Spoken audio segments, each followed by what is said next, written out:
I pledge allegiance to the flag of the United States of America and to the republic for which it stands, one nation, under God, indivisible, with liberty and justice for all. You guys, just please stay standing just for one moment here as we do our invocation. We seek blessings on the tasks before us. Bless our efforts and clear insight, our deliberations with wisdom, our work in clarity and accuracy, and our decisions with impartiality. Amen. Thank you. You can have a seat now.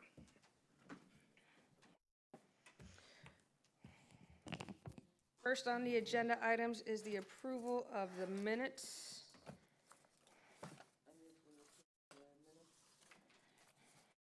Second. All in favor? Any changes? I Do you have a comment?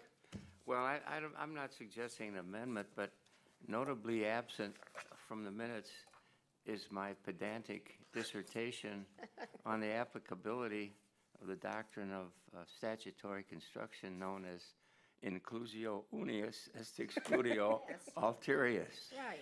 Apparently, the person who takes the minutes is not a Latin scholar and chose to exclude my pedantic discussion from the minutes. But I will not make an issue of that. Yeah, I was just wondering after 10 minutes of Latin if anybody could follow it.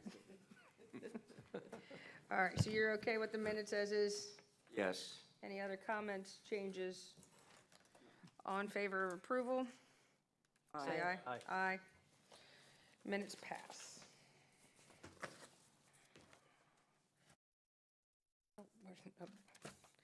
Now we have that to the side. We are going to open up the meeting to public hearings. First on the list is 105 Albatross Street, the Mazer Pool setback variance. Jason, you're going to speak for the town? Everyone who's going to testify in this matter, please stand and raise your right hand for me. If you're testifying today, please stand. Let's just do it all at once. We'll do them all at once. If you're testifying in a public hearing this morning, please raise your right hand for me. You swear or affirm to tell the truth, the whole truth, and nothing but the truth, so help you God? I do. Fair enough. First up is Jason, representing the town. Jason Green, Community Development. Variance 2018-0013 is the 105 Albatross Street Mazer, if I say that right, pool setback variance. They're requesting a variance from the residential pool and screen enclosure, 5-foot rear property line setback, which is section 34-1174 D1 of the Land Development Code, to allow a pool and screen enclosure to be 1.97 feet from the rear property line. Essentially, the property was built in about 1972, and the primary structure meets all setbacks requirements for non-conforming lot. However, since the rear property line is not aligned with the seawall, not that we've heard that issue before, at the closest to the property line, the screen enclosure is 1.97 feet from the property line and 5.29 feet from the seawall, and they're requesting the variance from that 5 to 1.97 feet. So essentially a variance of 3.07 plus or minus, or 0.3 plus or minus feet. Essentially, they're going to rebuild the screen enclosure, and when you have a non-conforming structure or setback and it structurally has to be repaired and replaced, they need a variance to meet that going forward. It was fine as it is, but once it's damaged and needs to be replaced, it needs to have a variance or meet the setbacks, just kind of as a background. The recommendation, staff finds that there is a hardship or exceptional extraordinary conditions or circumstances present that warrant the variance requested, and recommend approval. Variance 2018-0013 for the pool from the residential pool 5-foot rear property line setback to allow a pool screen enclosure 1.97 feet from the rear property line with the following conditions. The screen pool enclosures of the same type and location may be permitted as a replacement if damaged. And that condition is essentially, as we've gone through these over the last year, started recognizing a difference in types of structures. So something like a pool enclosure is much more likely to be damaged during a storm. So it didn't seem necessarily, so we wanted to allow an opportunity or a pathway for that if, say, next year it got damaged during a storm, they didn't have to come back before you again for a variance. So they would be able to replace it without doing a variance again. Okay. That's all I have. If you have any questions. Anybody have any ex parte communications on this one? Madam Chair, I yesterday went for a walk to, and this location is about 3 blocks from where I live, and I actually met the owner in his front yard just by chance, and he invited me back to tour the property, and I did, and we had brief discussions about his challenge, but that was the extent of our situation. Duly noted. Anybody here from Mazer Pool setbacks? Would like to make any comments? Nothing really different to add. I mean, it seems that when they built the Oh. original, For your record, your name, my name's Brian Sklenner, for the record. Okay, for the record. thank you. It just appears that when they did the original pool layout, they went from the seawall, which I guess in 1972, they just assumed that that was the property line. And if we moved it into the 5 feet, because where the pool is, they'd have a real hazard about getting around the pool. They'd only have about 1.5 feet or so of distance from the pool to the pool cage, and they would have a real problem with that corner as a safety issue. That's my biggest concern. So that's why we're here trying to get the variance, so we can keep it on the same footprint, so they have a safe space around the pool. Questions from the members? Not for you? Thank you. Okay, thank you. Any public comment at this time? All right, do we have any questions for the town on this one?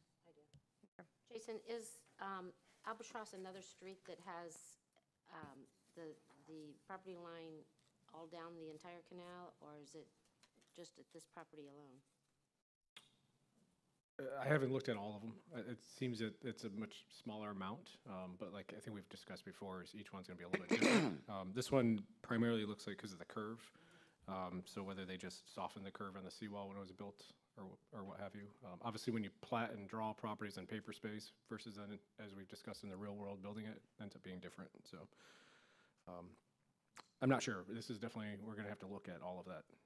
It's come to our attention, obviously, because of this. Is this another case where the town owns that little sliver of land again? Right, so the canal platted right-of-way is town-owned, correct? Public right-of-way. They're not building on that or asking to move onto that land at all? There is no proposed encroachment. It is simply a variance to allow the replacement where it was existing. And that assessment of where they measured from is probably correct, whether it was seawall to lot line. And this just clears up and allows them to have some approval moving forward in the future. I just wonder why the applicant in the documents is Gunther Mazer, and yet the applicant you show on your report is white aluminum. I don't know that matters particularly. We know who white aluminum is, an authorized representative of the applicant, but shouldn't that? I'm just in general in the future. Shouldn't it be the person that actually files the application? Sometimes, well, I think what you're referring to is, it can be. Generally, when we name a case, we try to name it after the name of the property owner. It could be either way. And partly why we do that is because white aluminum could represent a lot of people. And you have a lot of, remember that white aluminum variance? Well, there could be 20 of them. So we just went with the Mazer because it's the property owner on the naming of it. But yes, there's allowed to be authorized representatives, and people, they did submit on their behalf, I believe.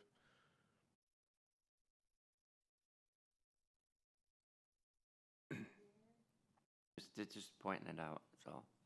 I just have one question. Jason, if I could. So just as a newer member here, help me understand. The owner had explained to me yesterday that he was fine when his property was under the jurisdiction of the county, but when it became under the jurisdiction of the town, they weren't grandfathered in terms of their status, in terms of everything being appropriate. Did they lose their grandfather status? How does that work? So the grandfather, well, the legal nonconforming, I'll use that term instead of grandfather, is when something was built prior to a regulation, zoning, setback, something like that, then generally you're granted some type of legal nonconforming status, which is what this condition is. They were, it appears, built in 72, so it was built either one measured from the seawall, or two, the setback wasn't the 5 feet at the time. moving forward to today, which I think, I don't want to misspeak, but I believe under Lee County regulations, before the town was incorporated, it still would be a non-conforming setback. So he's fine in that they were fine in that the structure was there. Once a structure needs to be replaced or a substantial repair for the structural to survive, then it kicks in that non-conforming status, that legal non-conforming status no longer, doesn't necessarily not apply. It's you have to get a variance or move it to meet the setbacks. If you're doing a minor repair, if they're replacing the screening, then we wouldn't apply that standard to that. Once it's damaged substantially, it needs to be completely replaced, stairs, decks, a house, anything like that, then you need to either get the variance to document or make it structurally meet the setbacks. So it's not that they were fine under the Lee County, it was an existing structure that was there and meeting grandfathered in, if you want to use that term, but the legal non-conforming. Thank you. Tim? And if just as a conversation, that is as the life cycle of structures evolves, and we have a lot of structures on the island that are getting to be 20, 30, 40 years old, this has become a big issue. And replacing stairs, decks, and that sort of thing are very common that we're dealing with right now.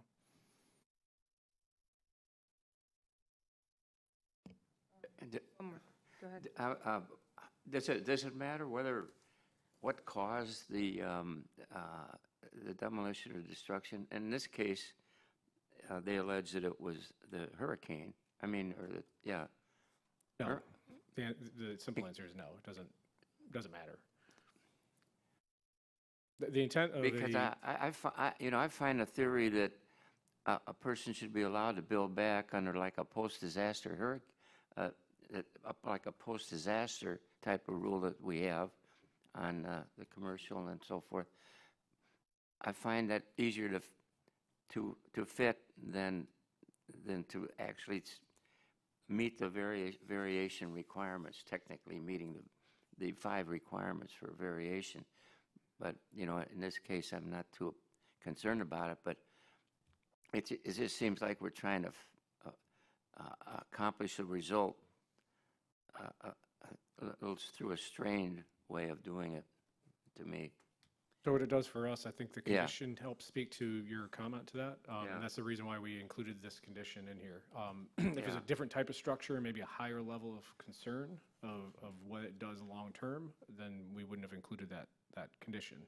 I think that condition helps create that situation that you're referring to, which is if this gets damaged again next year, they don't have to come back for a variance. So we're not back. It allows them the opportunity to, on paper, it's clear to everybody moving forward as part of the public record that they have a variance for it and they can replace that structure administratively, essentially, in the future.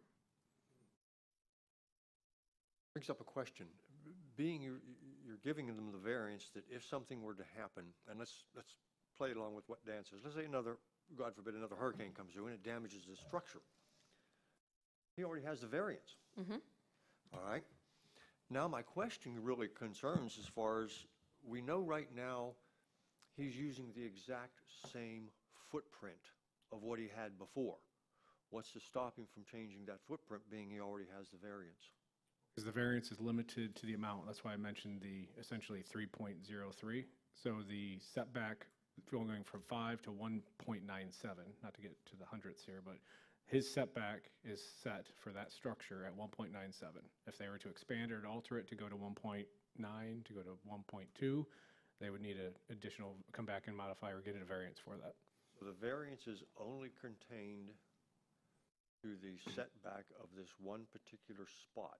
Yes. Variances are always very site and setback measurement specific. They're not blanket and they're not, that's why when we talked about the other ones, we specified 0 or 1, or we'll always very much specify the exact setback, and you're supposed to reference what the amount of the variance is, right? So, so the variance in this case is 3.03. Any other changes doesn't matter. Correct. I think what Tim is trying to ask is that the other portion of the screened-in back area that is a few feet off of the property line could be moved to 0.3 feet from, so he could expand in one section. You, no, because, Yes. well, in here we were referencing that corner, and we also, I would argue that we've referenced the 5 feet, or 5+ feet that they meet on the other section of the screen enclosure. We're essentially only in the place where they need the variance is where we're giving it. We don't generally, and it can get to a point. We did a variance earlier this year where it was the point of the corner of the building is what was getting the variance. And sometimes that limitation helps the argument of why to get the variance versus a blanket. You're supposed to be as specific as possible with variances. They're not changes to development standards for your site, I'll put it that way. This property doesn't suddenly have a different setback across the board for it than somebody else. For this structure in that corner, they have a 1.97 setback if approved. Variance is only for that one corner, so any other changes he does to the structure, whether it's a single-story structure or a two-story structure, or changes it to one or the other, this variance doesn't cover that. He'd have to receive another variance for that change. If there's other changes in the setback that they would want, other than what's shown, they would have to do a variance, additional variance, correct? Okay. Maybe I think if I could suggest that, would it help if you incorporated as in the area as shown on the boundary survey and attached, and make that a part of the actual. I was going to also Motion. maybe recommend or saying the southeast corner, Yeah. something of that sort. So that to eliminate his concern, that it's only for that area that does encroach and not the whole property line.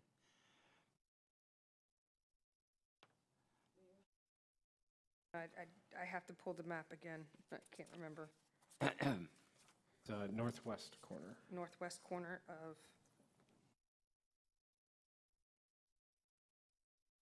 The lot, excuse me. of rear property. I guess that would be northwest corner. Can't have a southwest in the back. So I think that if we can add northwest corner to this, that would So, alleviate some concern on this. then I would recommend that last sentence of the recommendation where it says, allow a pool and screen enclosure 1.97 feet from the northwest corner rear property line with the following conditions. And if you want to add as shown to the. That's kind of, condition. that could be that, yeah. Everything can. Yeah. I don't know. I like my idea of incorporating the survey. It shows precisely, where. We can add that to it too as well, if you'd like. As shown on survey. Can we add that too, as shown on survey?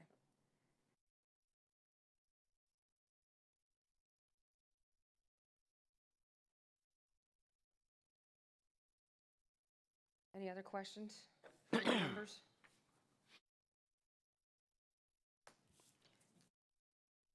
Any general public comment?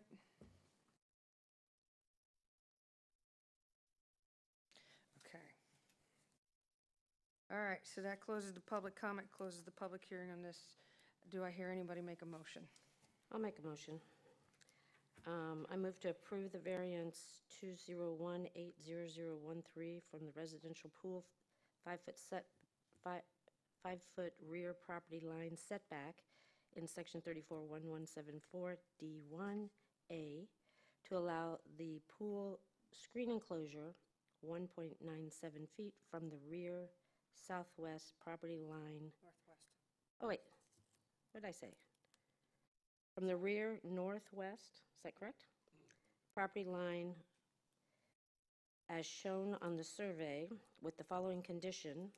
Number 1, screen pool enclosure at the same type and location may be permitted as replacement if damaged. I find that the request meets the findings and conclusions. Second. All in favor? Aye. Aye. Motion passes.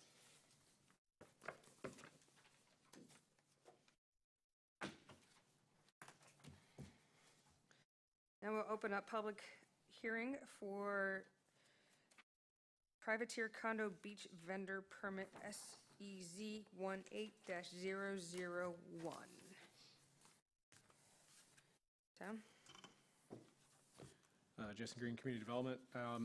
And you were provided beforehand an email basically from me stating that we would be bringing some additional information to you, and everything that you have been emailed yesterday, which is additional staff report, summarizes some of the requests and also additional application materials that were unfortunately not available to the public, will be included with the entire public record as it moves forward to the town council, just for the record. So the request before you is special exception 18-0001, privateer condo beach vendor permit, requesting essentially the ability to provide beach furniture rentals essentially for their properties, their property.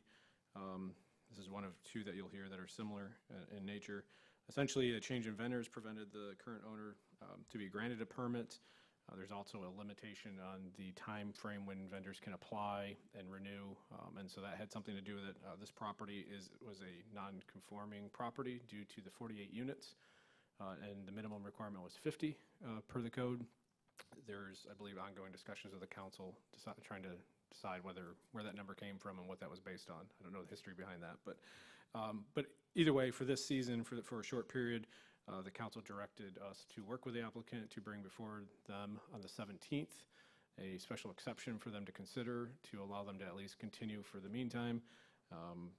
Unfortunately, that just is what shortened the period for our ability to prepare everything in a timely manner for you, but hopefully you have sufficient to have this conversation, since the special exception does need to come before you, the LPA.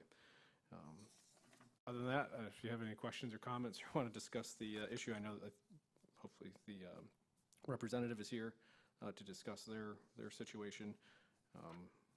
That's all I have. Parte communications with the applicant? No. Do we need to, we watched the town council meeting, do we need to, or is that public record, we're fine? Okay, so we did watch the town council meeting. And I failed to say, we did send out notices, and we did post, the applicant posted the property, so public notification has been provided. Like to speak? Who's here for the privateer?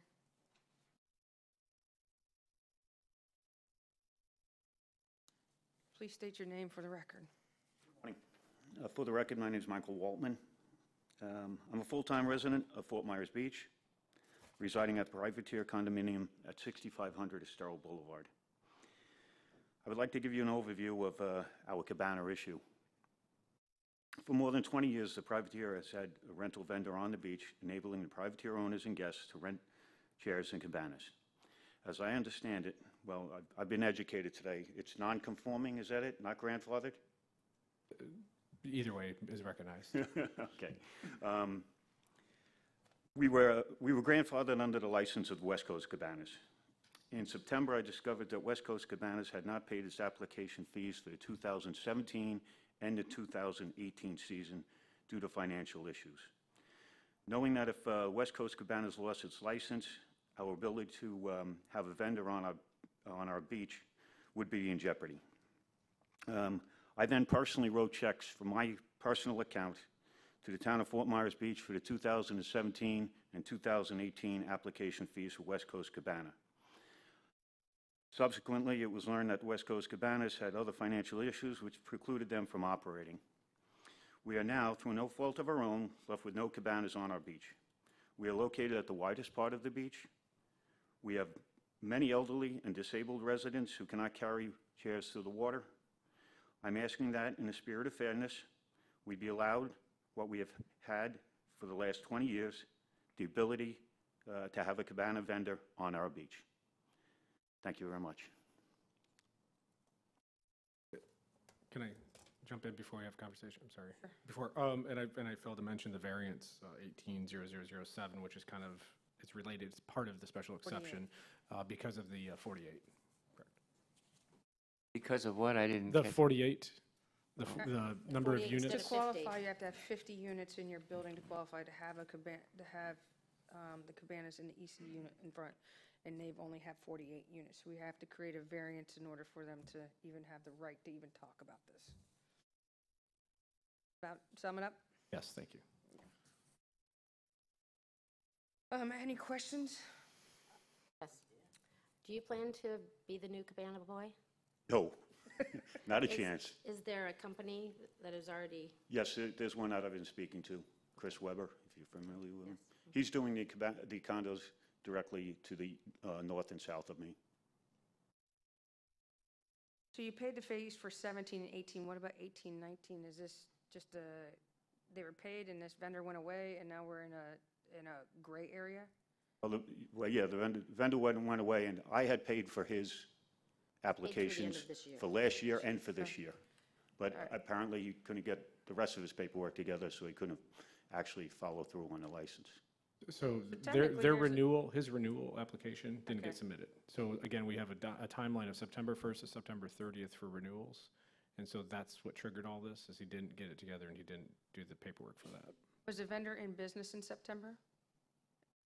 Trying to be in business, he was Okay. trying to get a license. Okay. So it's not as if he disappeared in, He 17 disappeared, he in disappeared September after he completely. couldn't get a license. any other questions? I'm not clear exactly, what is your relationship with the privateer? I'm the president of the You're the privateer. president of the association, Yes, okay? And the town accepted your money yes. on the theory that you were going to be the, No, on the theory that, the guy's name is Tony from West Coast Cabana, that was the only issue, that he didn't have money for the application fee. but you were submitting the money, but in his name, I mean, for his. Exactly. Oh, that was, okay. I don't know I'm why sure the town even took the money, well, because, it was owed. He didn't was owed. pay it for the last 2 years, so it was owed. He couldn't get a new permit without paying the old permit, I would think. okay, all right. Correct. So this was in September or was it the previous September? This past September. Okay, so you played catch-up this past September for the Exactly. previous year? Okay. Now we're kind of following it.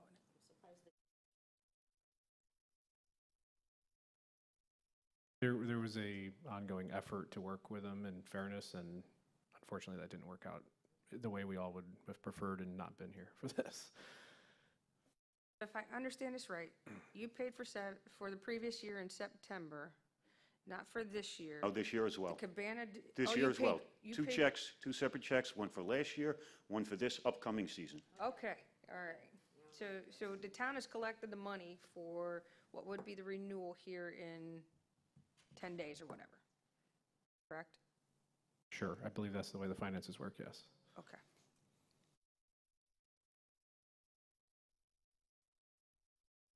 Questions of, Jason, can you tell me why they didn't put the arbitrary number at 48 since we had a permit active there instead of 50? I can't. I only caught part of the council conversation, and one of the members said something about the 50 was a considered point for whatever reason, a number. I don't know if that was a study or evaluation, what, but I didn't get the rest of that. But that's, somebody believes that that number was decided on for a reason. or question? Oh, sorry. Go ahead. Me too, if it helps. We're looking for a special exception right now, And a variance.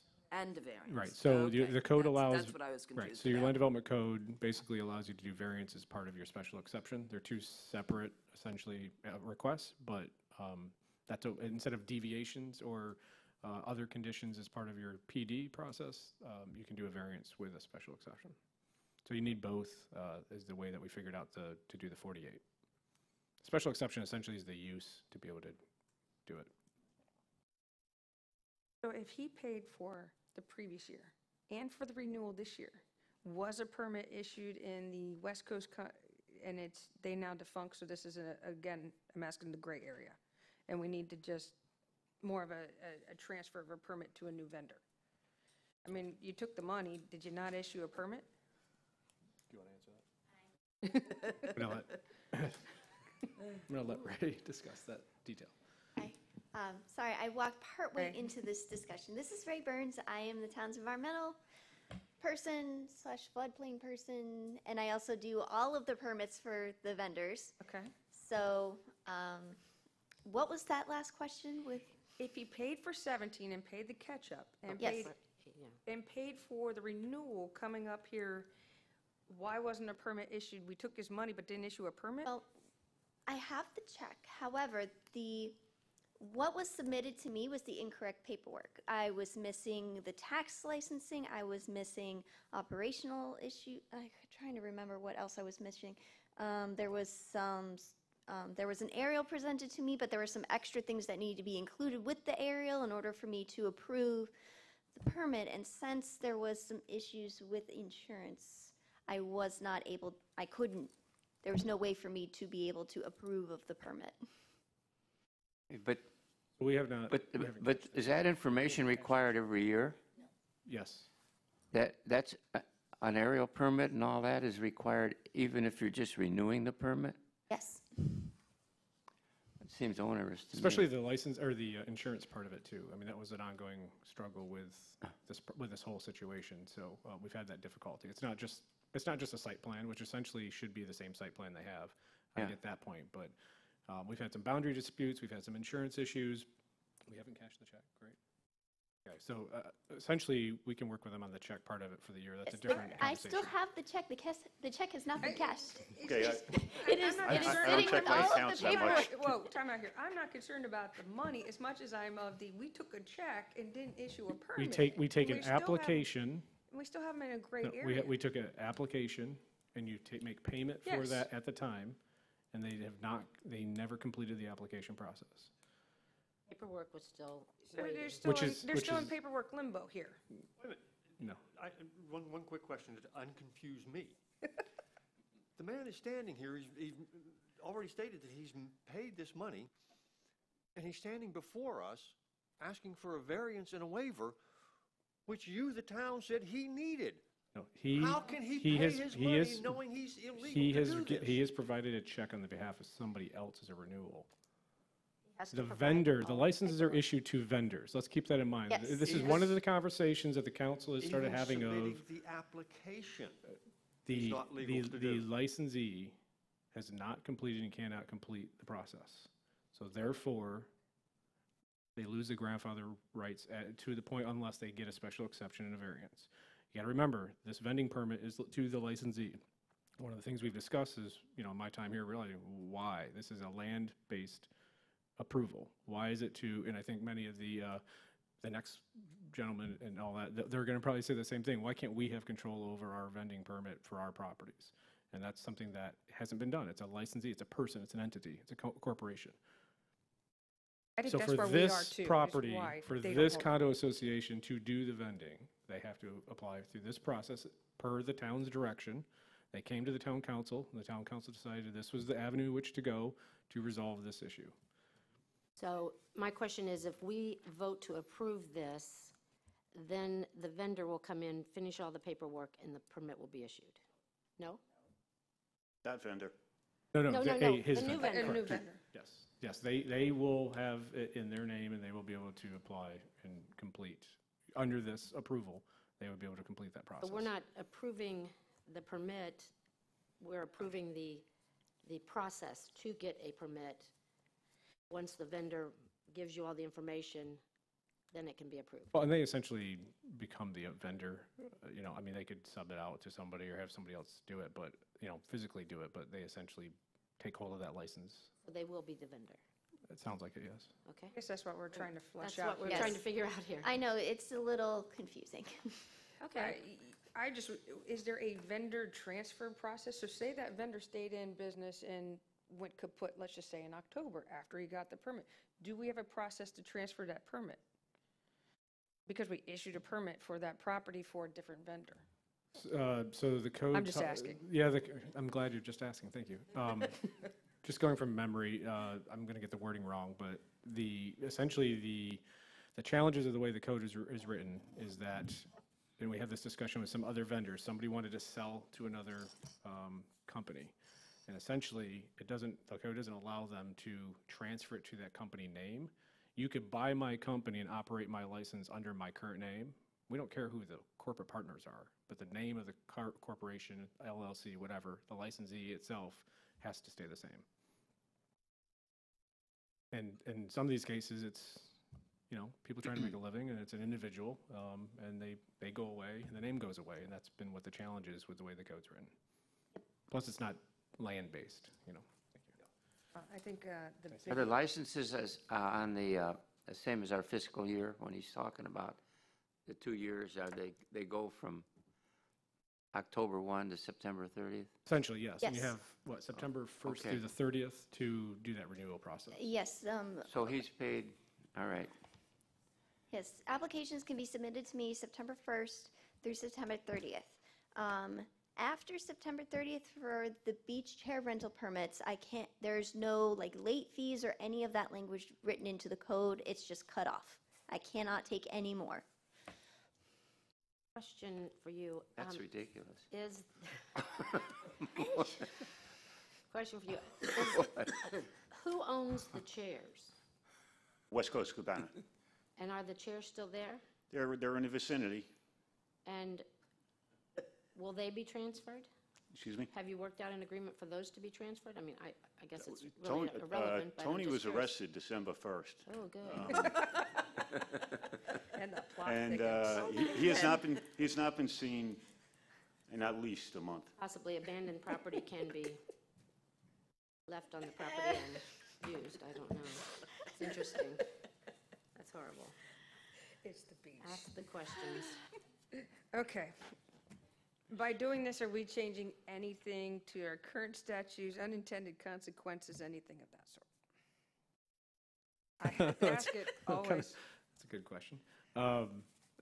It's the vehicle by which, the means of getting this moving forward so that they can continue to operate to their residents, the chairs. No, I think the short answer is there is no modification to codes or is a regulations of one-off. this. This is Okay. this is a special exception Okay. in variance. Other questions from the members?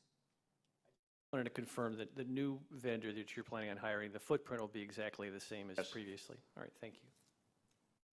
How quickly will he come in after this? As soon as they sign off on the paperwork. Well, I think that's If the I- important after I thing, get is to permission. have it Yeah, wrapped up quickly so that it's not still out there hanging. appreciate that. For the LPA's knowledge, I have also yesterday was, in addition to providing you this extra information, was busy completing the agenda items for the council meeting on the 17th. So it was a very compressed schedule to get that forward. So that is, right now, a draft schedule agenda for the 17th for them. Okay. Any other questions for the town or the applicant?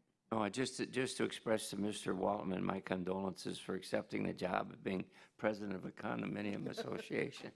I think we might hear from I more was than the one of last them man today. standing. Yeah, there you I've go. been there, done that, and then It's not a fun to be job. appreciated. Thank you. Okay, we'll open up the floor for public comment. Let's start up front here.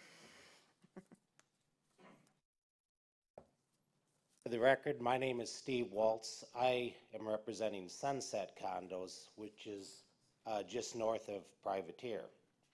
And we've had the same sort of issues with Tony about lack of payment, and we made a easier transition to Chris Weber simply because we didn't fall into that issue of, we have 66 units, so we didn't fall into that problem with the being less than 50 units. And I'm just here to support Privateer. From our perspective, they've always been great neighbors, and basically through no fault of theirs, they and we had to make a vendor change. So I'm just here to support Privateer. Appreciate your comments.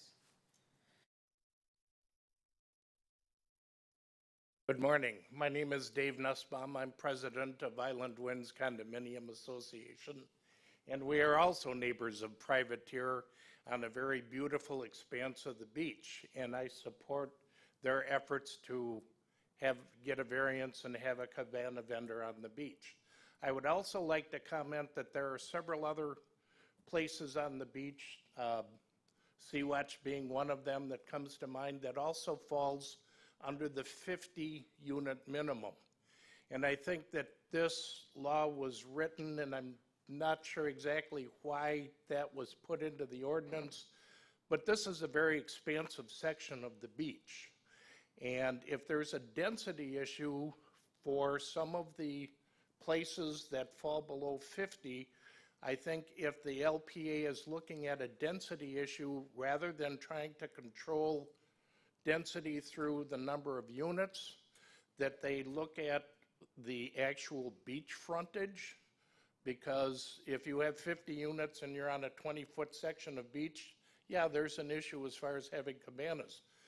But Privateer, I know, is over at least 150. In fact, their footprint is larger than Sea-Watch. Sea-Watch is 150 feet of frontage. So I think if we're trying to look at how to best utilize the beach and also not take away some of the rights of some of the condominiums that have been here for the last 30 years and they had cabana vendors, we might want the LPA to take a judicious look at this less than 50 rule, because every time they change a vendor, they're going to have to come back up here and ask for a variance. Or if Sea-Watch has a change, they're going to have to come up and say, we have to go through the same open public hearing. Just a thought. But please, I support Mike in his goal to get cabanas on our beach. Thank you. Leon?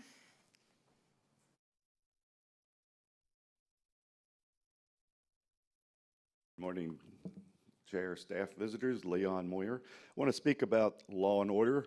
Start with a little side comment here. If the town had done their duty and enforced the code, this man would have been put out of business earlier in the year for not paying his fee, and then they would have been able to apply during the correct time period of September 3rd, 1st to 30th. So the town is at fault here to a certain degree. However, I want you to take notice of Chapter 34 of your Land Development Code, the definition section 34-2 for variance.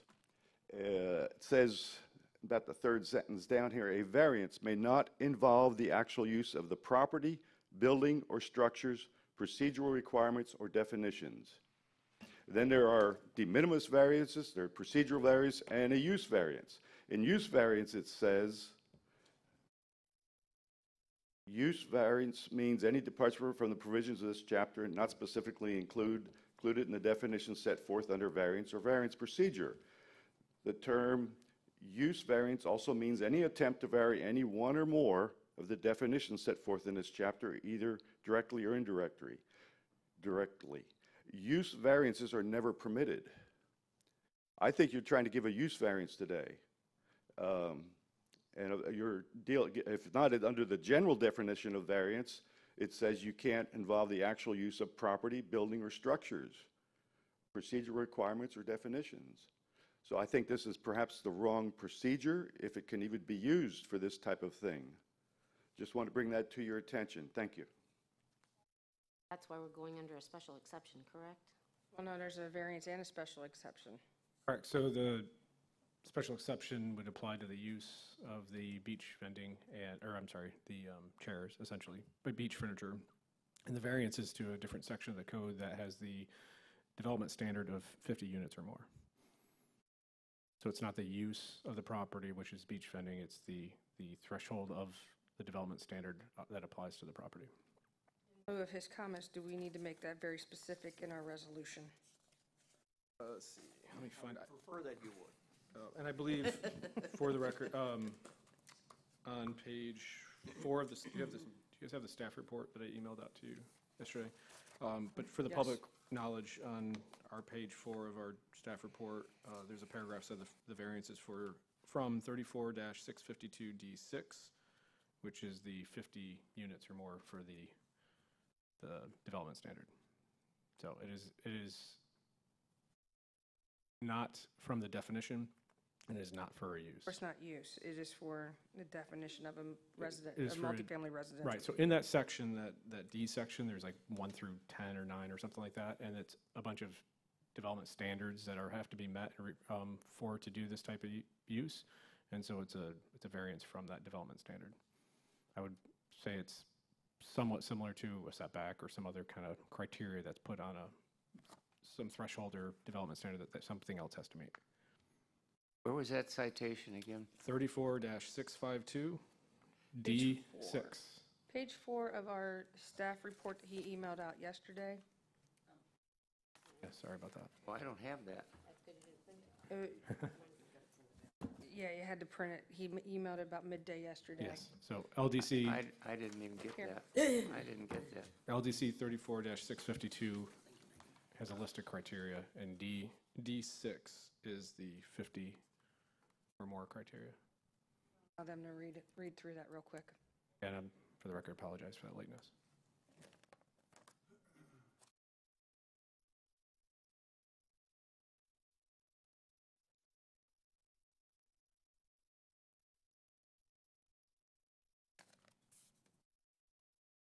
What about the gentleman's raising the issue that this is a use variation, which is precluded by whatever section he was reading? Right, so the variance would apply to the number of units, which Yeah. under that section, we're calling it development standard, and the special exception is for the use.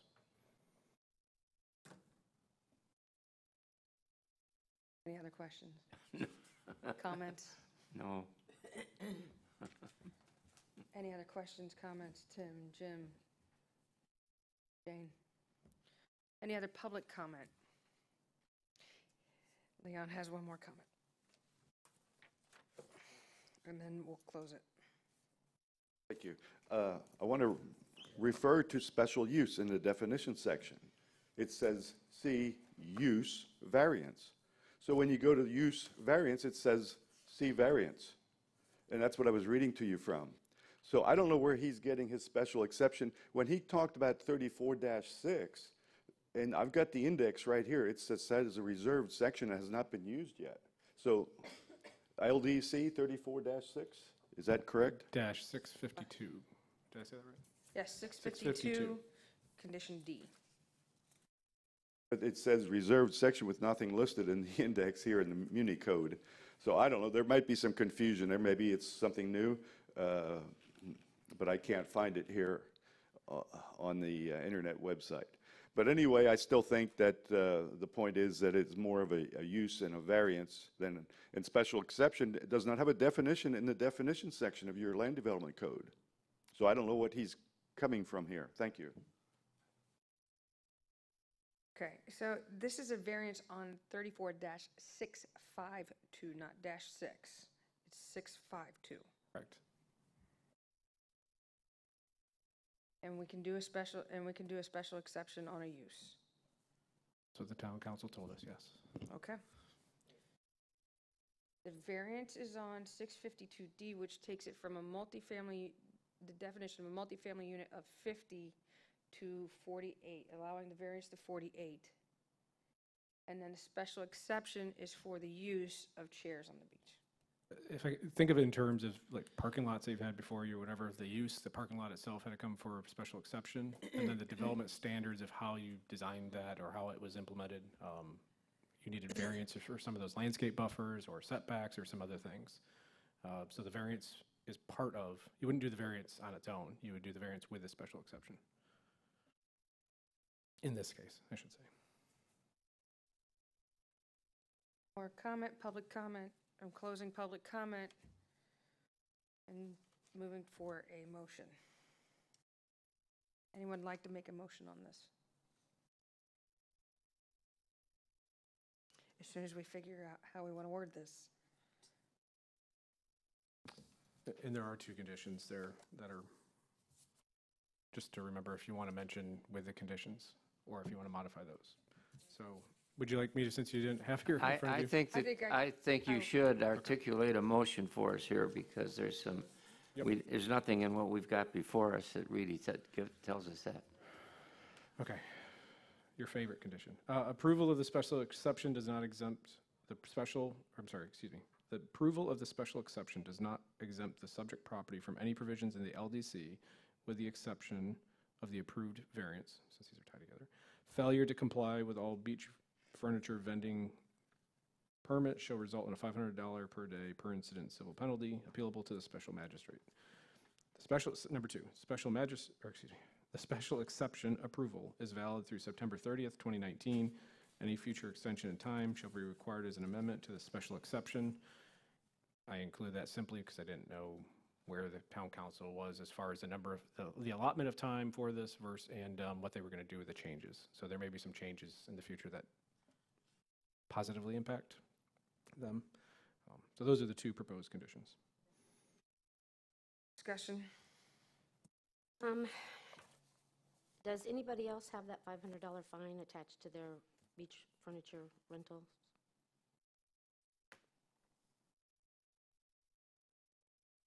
Not that I'm aware of.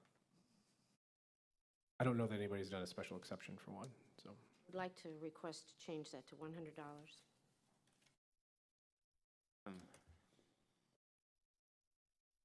Is the high, that is punitive instead of to bring into compliance, in my opinion, and that's the highest fine that you can get, and until they present themselves that they aren't going to follow the rules, I think it's a lot to put on for someone who will follow the rules.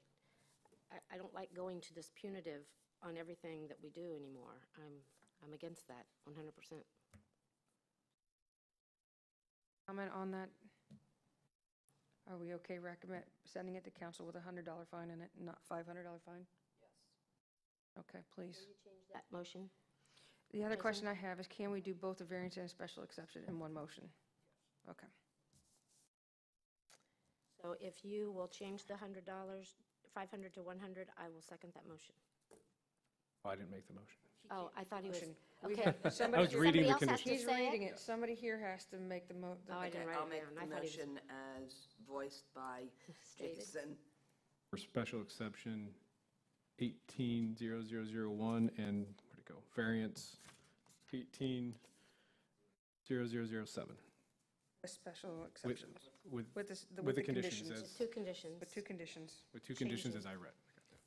Changing, And correcting the $500 to $100 with our recommendation. I'll second that motion. All in favor? Aye. Aye. Passes.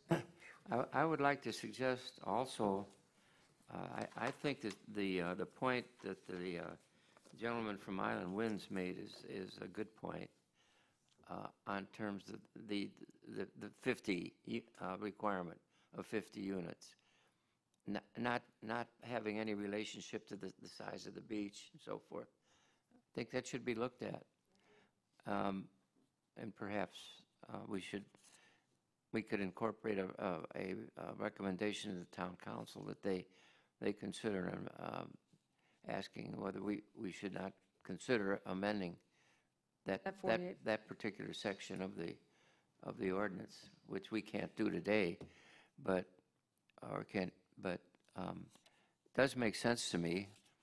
I might have even been involved in drafting this original ordinance, but I don't recall why we had 50 unless this was amended later.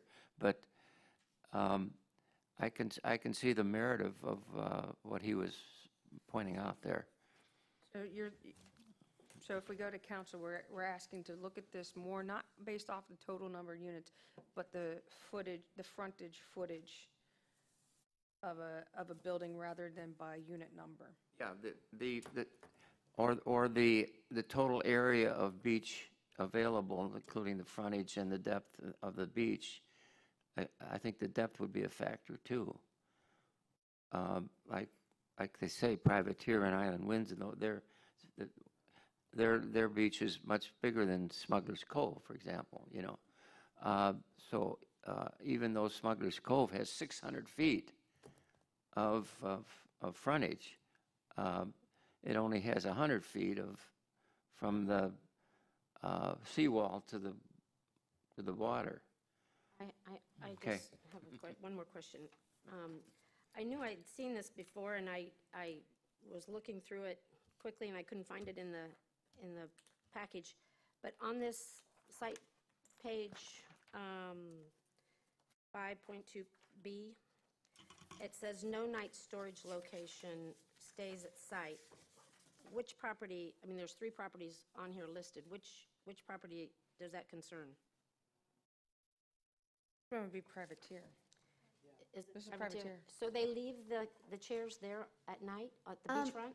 I'm sorry, those were notes that I had made to myself for that actual permit. I apologize. You are supposed to have night storage locations. You, depending on the depth of the beach, you either have to move your chairs far enough away so it won't influence turtles during the year, or you have to store them past the dune line at night. So on this map, there were no night storage listed, and there was no documented paperwork stating that they would be moving the chairs. So that's why that note is there. Well, that makes me want to open this back up a bit, because they need to be removed from the beachfront. So those are But standards that they have to meet as part of the Part the of background is part of the reason why we're here is because things were wrong with the application. There's no Okay. so they still have to meet that, and they'll be Yes. required Okay. to meet that.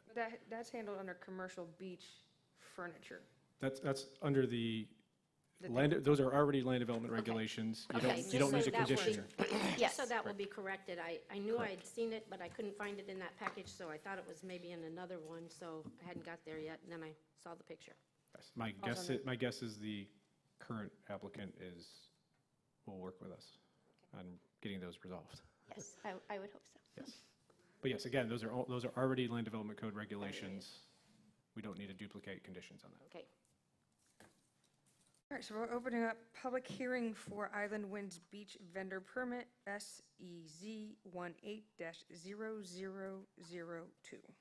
Special exception to provide a beach furniture vending permit for Island Winds through September 30th, 2019.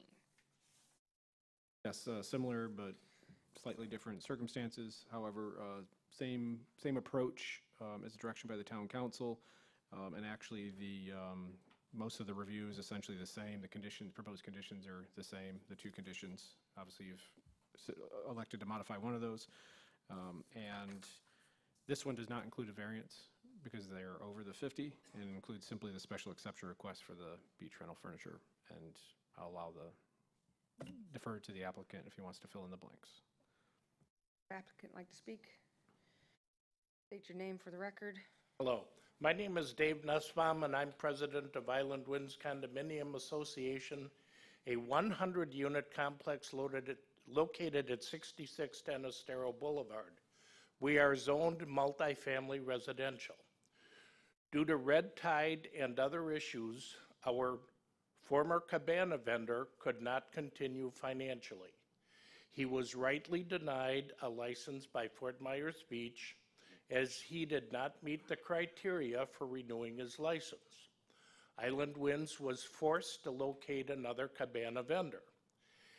After locating an existing beach furniture vendor permit holder, owner Matt Pleskovich was unable to assume servicing our beach as he had missed the application deadline despite the fact that he already held a BFVP for another location. Under Ordinance 515-2, the transfer of a beach furniture vendor permit is allowed with, quote, prior approval of the town. However, the town staff has asked that we appear in front of the planning committee to request a special exception. Island Winds is permitted and in compliance to have beach rental furniture per Chapter 34, 652 of EC zoning. We enjoyed the services of a beach furniture vendor permit holder for the last 30-plus years. It is only because of the vendor went out of business and the rewritten ordinance that closed the window in September that this has become an issue today. Island Winds is currently without a cabana vendor and has been since October. We are now entering high season. A cabana rental service provides needed sales tax dollars for our area and adds enjoyment to the overall enjoyment of our beautiful beach.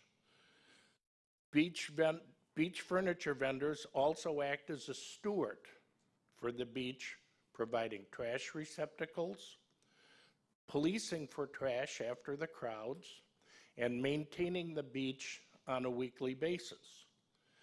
We are asking the LPA to allow a special exception and allow expansion and transfer of an existing beach furniture vendor permit holder to service our selected section of the beach.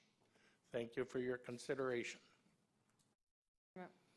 Did anybody have any ex parte communications? Okay, go ahead. No. My question is, whose writing is on this picture? Package 41, page 41? It's a combination of mine and the phone. applicant who submitted the drawing. There's currently a land dispute going on, which is the / no operation area. Until that gets resolved, no one in that area is operating any sort of chair rental. So there's, all these little dots don't exist? Could I comment on that? Sure. The little dots are the actual furniture, but the shaded area that says, I think it says Operation. no operation is where there would be no operation. So they would move the chairs that are in the no operation to behind the area? Yes. Well, I don't want to jump temporarily. I mean, Yes. there's a ongoing discussion between the two property owners. So And we've then asked- once it gets resolved, then that Right. area will get resolved as well. And are these chairs removed from the beach? This area of the beach is wide enough so that they can pull the cabanas back, and they don't have to completely remove them from the beach, for sea turtle safety. So they don't have to completely remove them from the beach at night, just tow them back. Any complaints that they don't do that? No. Okay. Hi, I have been in conversation, and I have met with the president at Gullwing, of which we have had our discussions regarding where the property line is. We have agreed to a gentleman's agreement, and I gave Jason an unsigned copy that I received last night. Basically, we've drawn a cabana line in the sand that says, okay, here's where your cabanas can go, this is where my cabanas can go. We're going to be using two different vendors, so we're very amicable about where we want to put this. We've been very good neighbors with Gullwing. We use the same gates, so on and so forth. So basically, it's what became a vendor issue. I took it upon myself to meet with the president and say, look, let's get this worked out. So we've got it worked out. So that's not an issue the town has to worry about.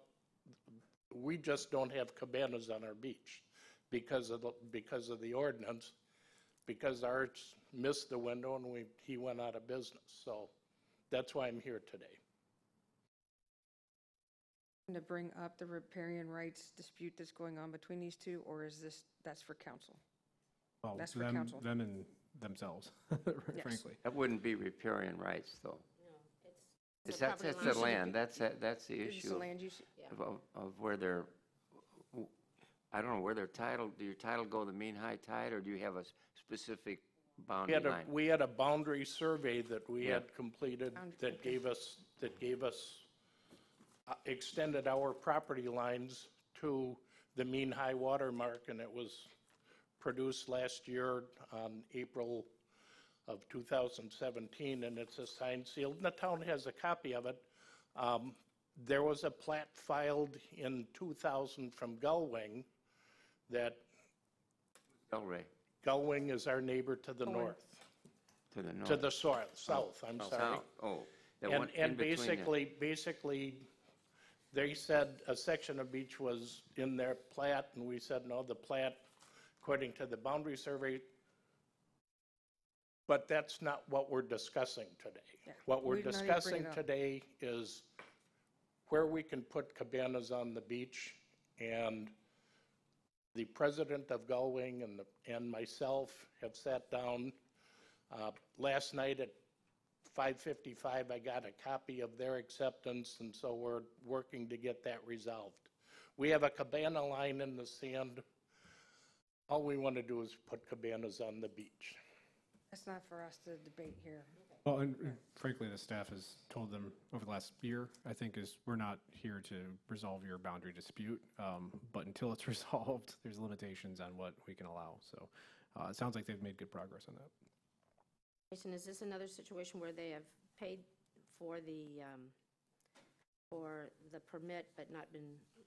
No, I don't believe so. No. No. So last year was a fine permit, and then, so this year, because of the room numbers, they're allowed to ask for a permit, but for, reasons beyond their control, they were not able to get it in within the time frame that I'm allowed per the code to accept applications. So that's why we're here. This is after the 30th, you can't take any Yep.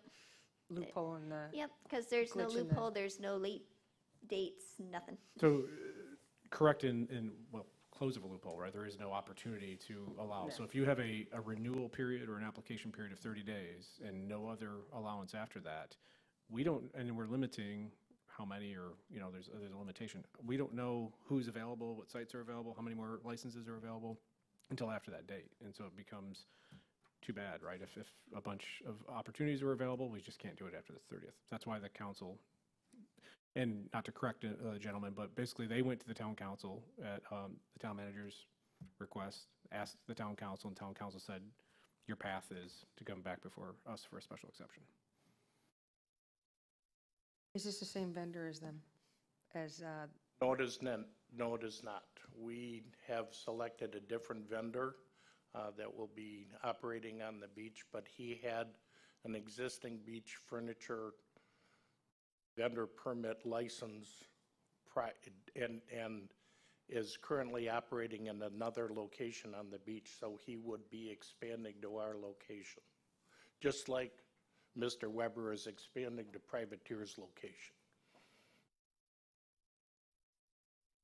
And once again, if this is approved and sent on to town council, this would happen immediately after that meeting? They would come in with everything? I would hope so. Yes, we are anxiously awaiting. I have 100 owners and guests that are asking me daily.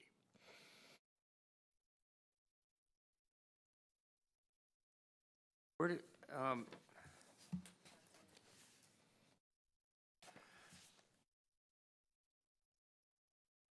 do you show the rack line? If the. Well, the rack line is not a stable, like, it is here, boom, we're done sort of line. But that's what determines how far they can put out their Yes, furniture. Base Beach and Street Enforcement does rounds every day, and Yeah. they check the rack line, and then they will, if there's questionable measurements, they will measure from the chairs to the rack line of the day to make sure that everybody's in compliance with the rules and regulations of the code. I know it's a little funky, but you can't dictate an exact line in the sand for where nature's gonna pop up.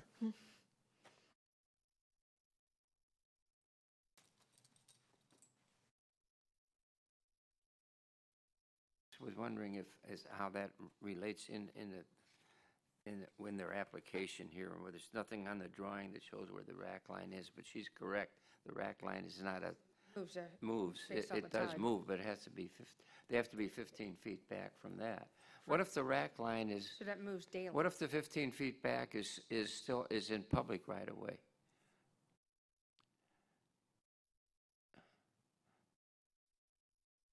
So, I mean, that doesn't affect his, I'm getting off the. do you mean off track private here. property? Yeah.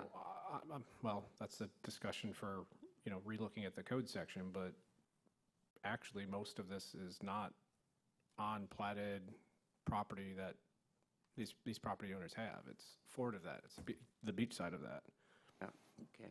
I mean, to your point, most of these properties don't go to the mean high water line. They're much further back. And every property along here seems to be a little bit different, but, Yeah. so that's a question I've had, is essentially we're permitting things in public property essentially, but they do have supposedly some, whether it's repairing or whether they're rights, there's some other things that go with that.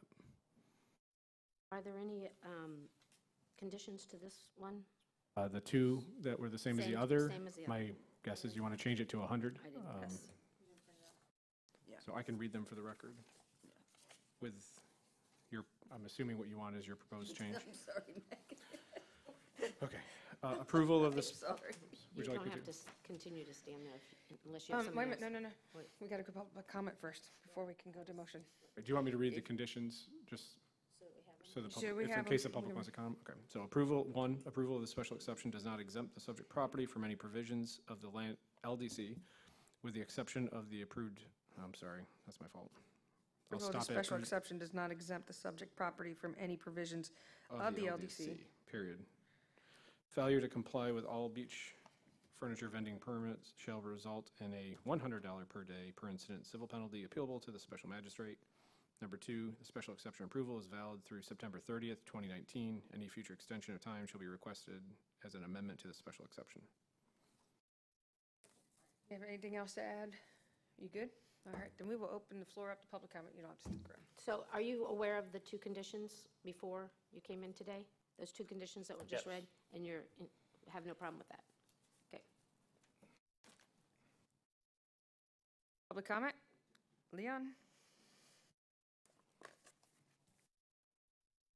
Thank you, Madam Chair. Leon Moyer here. On your packet page 34, at the very bottom, it says, any business engaged in the rental of beach furniture for use by the public on the town's beaches must meet the following requirements. Number 1, the business must apply for and obtain a beach furniture vending permit. Why is the business not here doing all this today?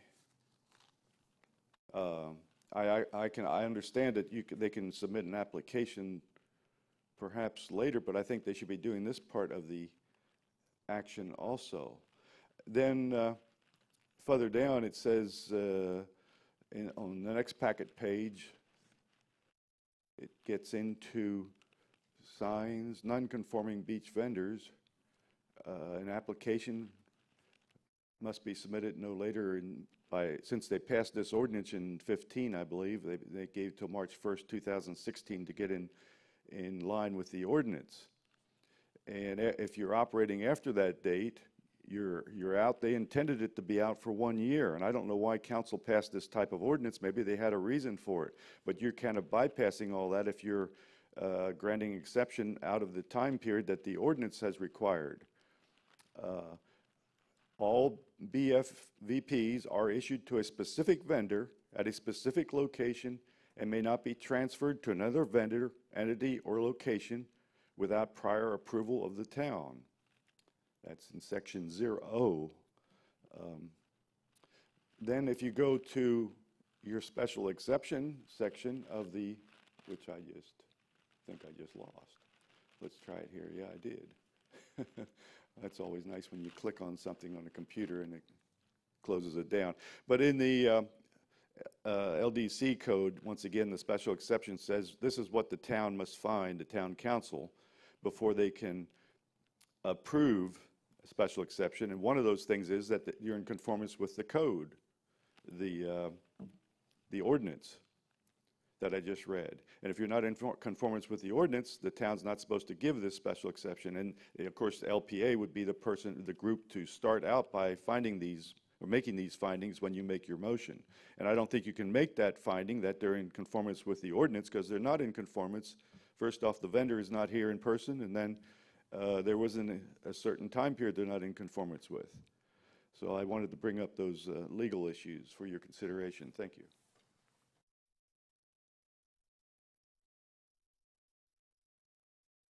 Does the special exception Go ahead. cover that with the fact that the vendor will be coming in to make the application if approved?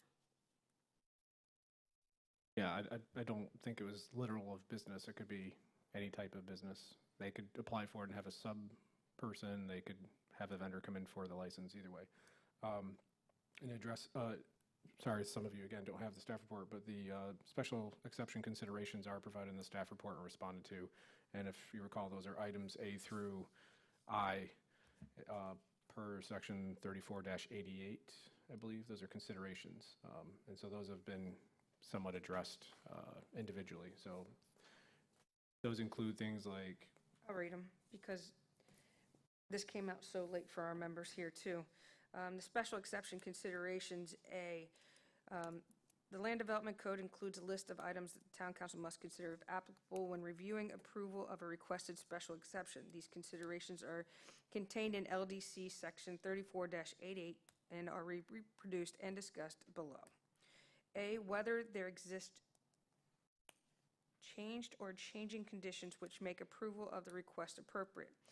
The response is that Island Winds was unable to comply with the renewal deadline of September 30th due to the change in vendors. The current LDC does not allow for a time period for properties to bring in new vendors if the current licensee fails to renew. B, the testimony of the applicant. The LPA and council will be able to hear from the applicant at the public hearing. C, the recommendation of staff and the local of the local planning agency. The LPA recommendation will be obtained at the LPA public hearing today. The testimony of the public. The public will have the opportunity to testify at the LPA public hearing as well as at the Town Council public hearing. E, whether the request is consistent with goals, objectives, policies, and intent of the Fort Myers Beach Comprehensive Plan. Beach furniture vending permits and requirements to receive them are not specifically discussed within the comprehensive plan. The request is consistent with the intent and goals, objectives, and policies of the Fort Myers Beach Comprehensive Plan. F, whether the request meets or exceeds all performance and locational standards set forth for the proposed use. The Island Winds condominium exceeds the minimum number of dwelling units at 100 units, I believe. Whether the request will protect, conserve, or preserve environmentally critical areas and natural resources. The subject site has been permitted to have beach furniture vending in previous years. Any vendor and property owner are required to meet the pertinent sections of the LDC, including protection of natural resources and wildlife. Whether the request will be compatible with existing or planned uses and not cause damage, hazard, nuisance, or other determinant to persons or property. The request is compatible with existing and planned surrounding uses and will not cause damage, hazard, nuisance, or other determinant to persons or property. Whether a requested use will be in compliance with applicable general zoning provisions and supplemental regulations pertaining to the use set forth in this chapter. The proposed use and location are generally compliant with applicable zoning provisions. So we've met the needs, the conditions for an exception. And if I understand this exception correct, we are just giving him the right to allow another vendor to apply at this point for a this is not a granting, but to apply for a vendor permit. So for all the other provisions have to be met, I keep saying licensing, insurance, that sort of thing, obviously still have to be met, yes. But our special exception is specific to allowing them the right to Yes. to apply for one because we do not have the ability to apply After. and this is a quandary that he found himself in. Correct, and that's what was explained to the council, and that's when the council directed to come before them on the 17th. Or back before them, I should say. Again, it seems to me that, this whole situation has become a lot more complicated than it really needs to be. I think the problem is with the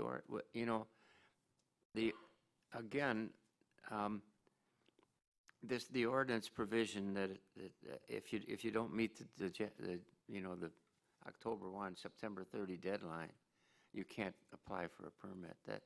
That to me doesn't make much sense. If there's circumstances that are unusual circumstances, or perhaps it's a new construction and then it's completed in May. Again, I would suggest that the council consider taking a look at this because we can't be this isn't a variance, but it's an exception, right? So, but on the other one, on the variance, to meet that, it has to be one of the requirements are that they are not of such a occurrence that it couldn't be resolved by an amendment to the ordinance rather than by a variation. And I think that would have applied in the first case we had this evening. So that's why I suggest again, regardless of the outcome here, that they that there are some problems with this ordinance that have created a lot of bureaucratic involvement that seems to me could be resolved by some simple changes to the ordinance. Okay, Agreed. I'm going to close public comment, and would anyone like to propose a motion? Again, a moving target.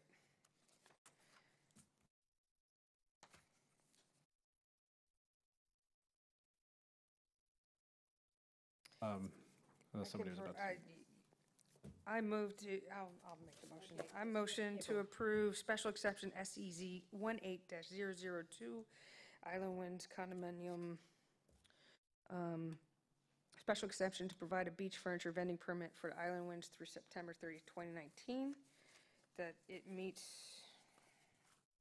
the special exception considerations and meets conditions of approval 1 and 2. Approval of the special exception does not exempt the subject property from any provisions of the LDC with the exception of the approved variance. Failure to comply with all beach furniture vending permit shall result in a $100 per day per incident civil penalty appealable to the special magistrate.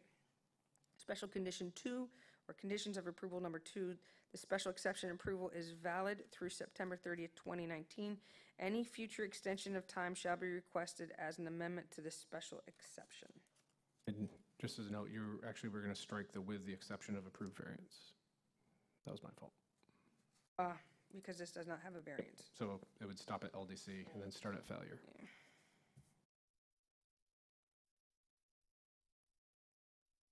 Moving with the exception of the approved variance.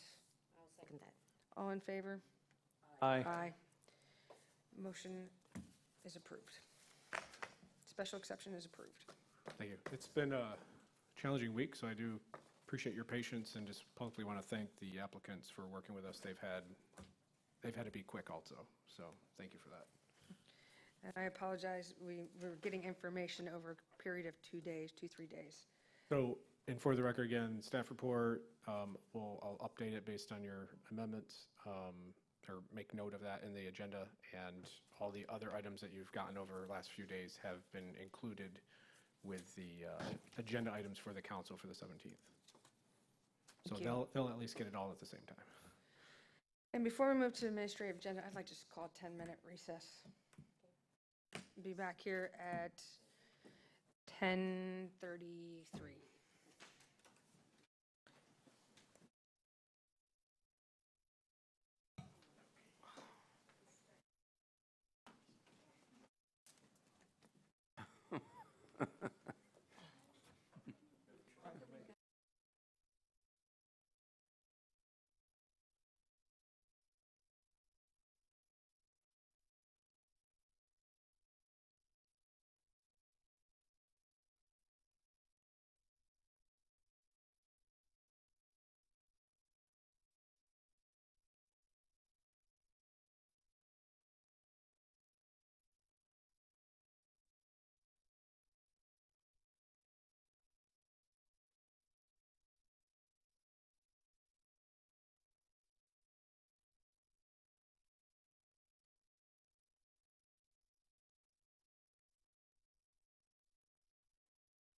thank you again. All of a sudden, until I get hit by the hurricane, all of a sudden, I'm illegal now. I mean, It's very frustrating, yeah. They just don't understand that they are non-conforming, and that this just keeps them in conformity. Welcome. It is, I'm short, I can't reach the ground. Are we back? We are back, well, we got one more minute. Yeah, we're back. And then we're going to move to the administrative agenda. Well, let's finish up their combos. Jim, you're on the HP.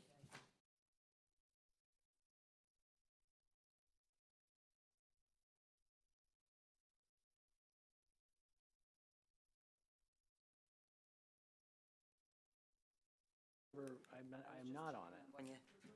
Okay, well, we have the LDC glitch, and then we've got the HPB stuff. I didn't know if anybody was here representing the that was in these meetings for this next I bit. never, there was, Scott's president, Mm-hmm. and, you know, we do need to have an alternate if Scott can't be there. He's been appointed to it, so he, Are we discussing? Are we back? I thought We're not originally, Oh, are you on are you on the HPA? Yes. Okay, all right. yeah. All right, I'm going to call the meeting to adjournment at 10:33. Adjournment? Not adjournment, we're reconvening. Okay, I'm ready. Yeah, see ya. We're reconvening. It's 10:34 now. Excuse me, long week. It's only Tuesday. All right, so next we're going to move on to our administrative agenda and the policy discussion on the LDC glitch report items B and D, which would be page 44 in your packet.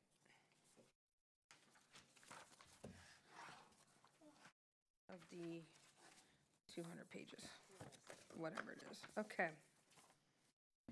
Jason, what's going Yes. on? So this is a couple of the items that we've researched based on that list, right, the priority list. And then what we said is we'd come back with some high-level suggestions or options, so we can go through them one by one. So the first one that we've addressed, primarily what they're addressing is in the priority list, the A through whatever it was, F or whatever it was. This is B and D, and obviously as you research some things, some sub-issues rise to the surface. So the first thing we talked about is open space buffering and landscaping. We've talked about special exceptions with variances today, and if you remember, there were some parking lots that did some of those. There's been a lot of variances to sites that were trying to either redevelop or do something that can't meet the minimum requirements for landscaping. The town has a very typical county-based type landscape buffer requirement. And what I mean by that is generally bigger lot development, which we don't have a lot of. So you have 15-foot buffers in some cases. And so what we were looking at researching is how do we encourage or allow for redevelopment? How do you have reasonable buffers? What are those buffers intended to do? Is 15 feet versus 8 feet better when it's the same number of plantings? So really you got to look at what your purpose of your buffers are. Is it space? Is it noise and light? Is it whatever it is? So that's what this does, is it looks at, it is really looking at that. So if you look at the initial findings, basically I'll read that for you if you want. The planting, I'm sorry.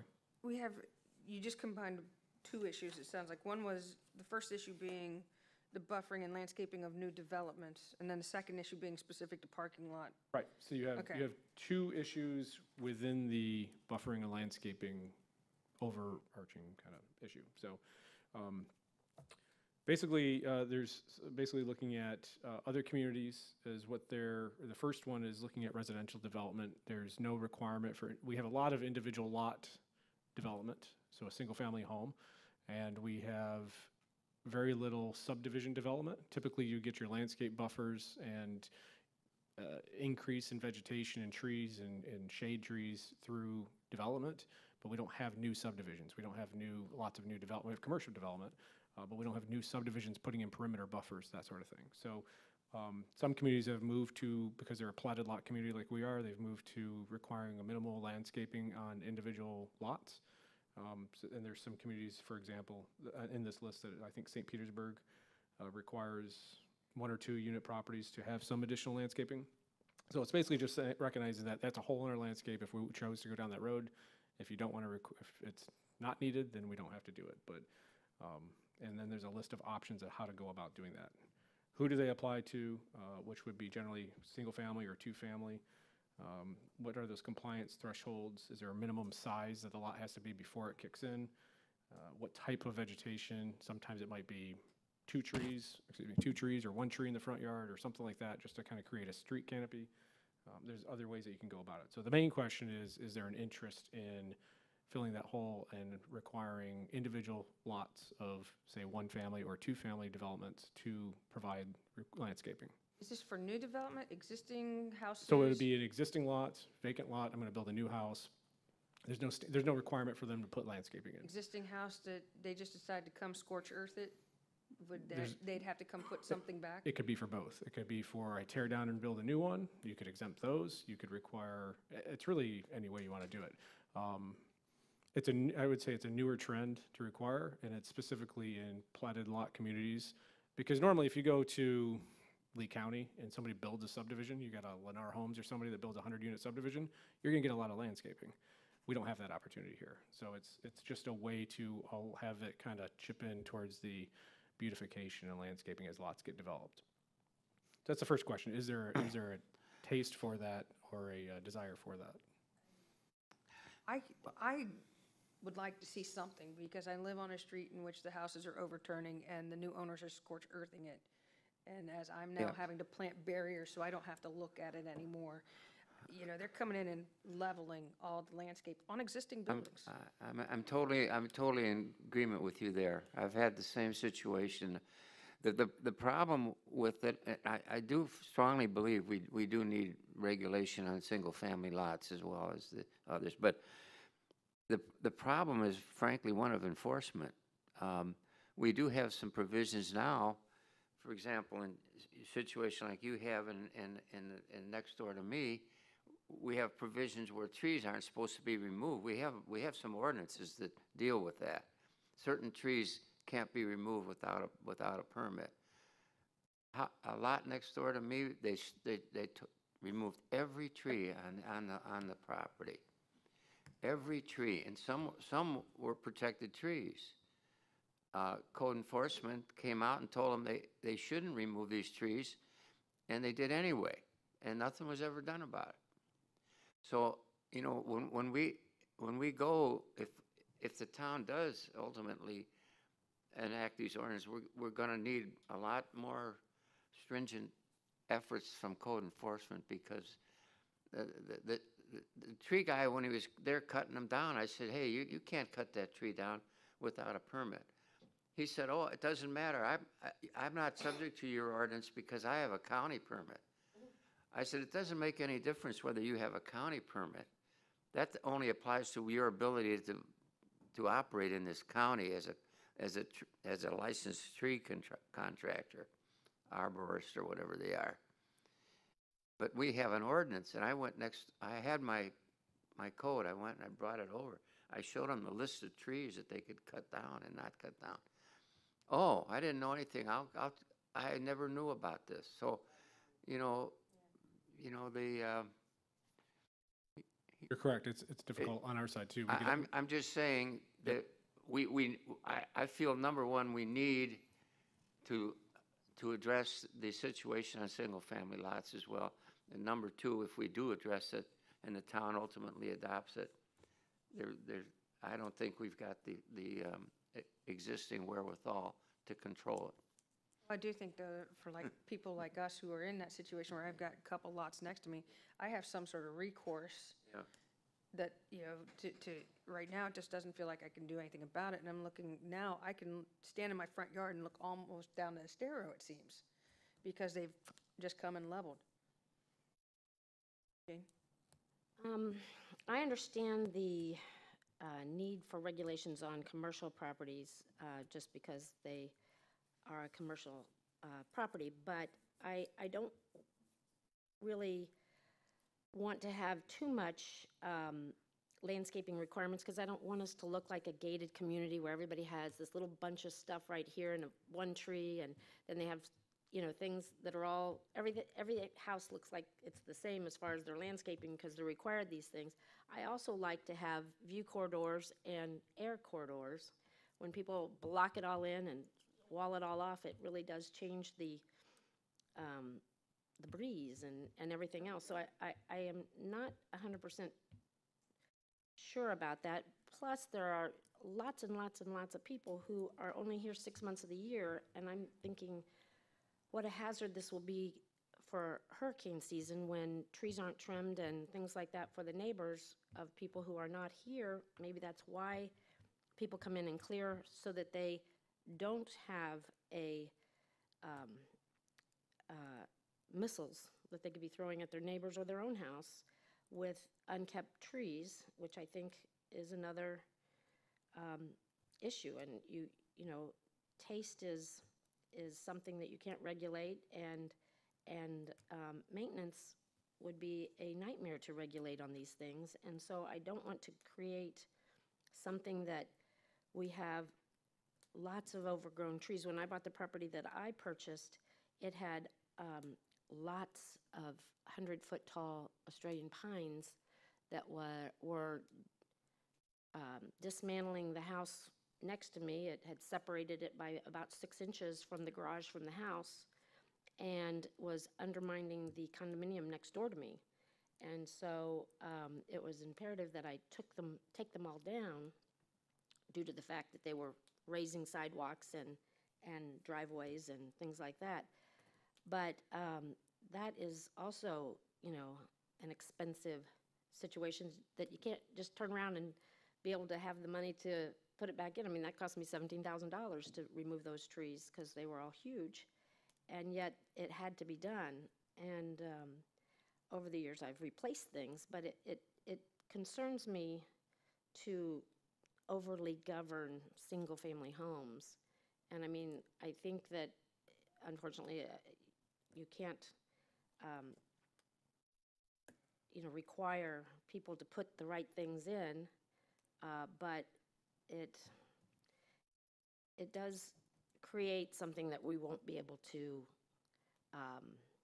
enforce.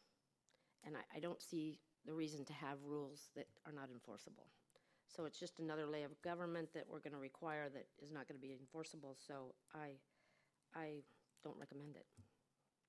Because then you're going to have battles of the neighbors. Well, you're supposed to have 2 trees here and bushes here and flowers here. I don't know you necessarily regulate the placement of them as much as numbers and, you know, some minimums, some minimum standards of, you know, a tree. Or some, I don't know exactly what that is. As you said, you were researching other places.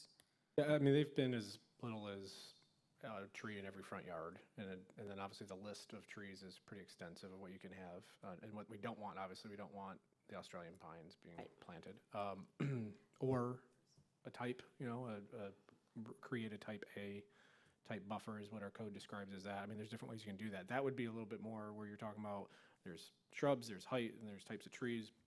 Versus just what ultimately do you want to accomplish? You want to accomplish shade? Do you want to accomplish just beautification? You know, I think you can narrow down what you require based on that goal. I think that if we do put something like this in place, I think the town should go back to our program that we used to have, where we could buy trees through the town and get a huge discount. And that was, I mean, I bought several trees through that, and I bought several trees for people as they bought houses, you know, for them to plant. But I think that by canceling our beautification landscaping program that we did have, and then now requiring it, we're kind of hitting them. No, I'm not in disagreement, but I'd That like to plan's see still more. in effect? I thought They took it away. They did? Yep. I was, I bought lots of palm trees. I was for mayor that. when we put it in. I It was thought a great we program. became a tree city, you know, Yep. yeah. That's right. I came from a tree city in which Yeah. we had that program too up north. That, you know, once a year there was a 2-month period you could buy their trees at, you know, $10 or Yep, whatever. and exactly. Get the local college to come in and put them in Well, for they you even too. had people that planted them and things like Yeah. that. It was fabulous.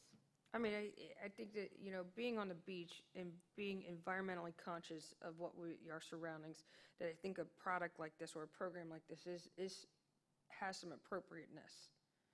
If that's, you know, for for where we live, you know, protecting the water, protecting the air quality, you know, our environment, then yes, I do believe that something like this has some appropriateness. I agree with her, we don't want it overreaching though.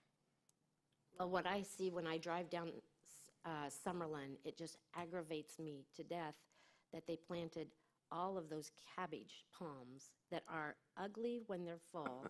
And it's a landscaper's dream because it's a full-time, lifetime job, like our pavers in the middle of our road out there is a lifetime, you know, you got job security. And so my thing is I don't want to create more mess for neighbors to have to clean up when the people who own the properties are not here. I mean, if we could require them to be all self-peeling palms that people put in, that would be great. The trash can pick them up and move them out. But I mean, like, I'm always picking up my neighbors' palms because they don't. And I don't necessarily know that it should be overreaching, so in the palm varieties, you have I'm just saying those that you can cover it all. It creates. We've got the list, you know, that there, right. we have an ordinance section that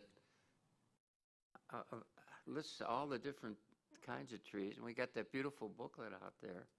Not enough. That's set Isn't that enough, or do we have to regulate what people have in their yards?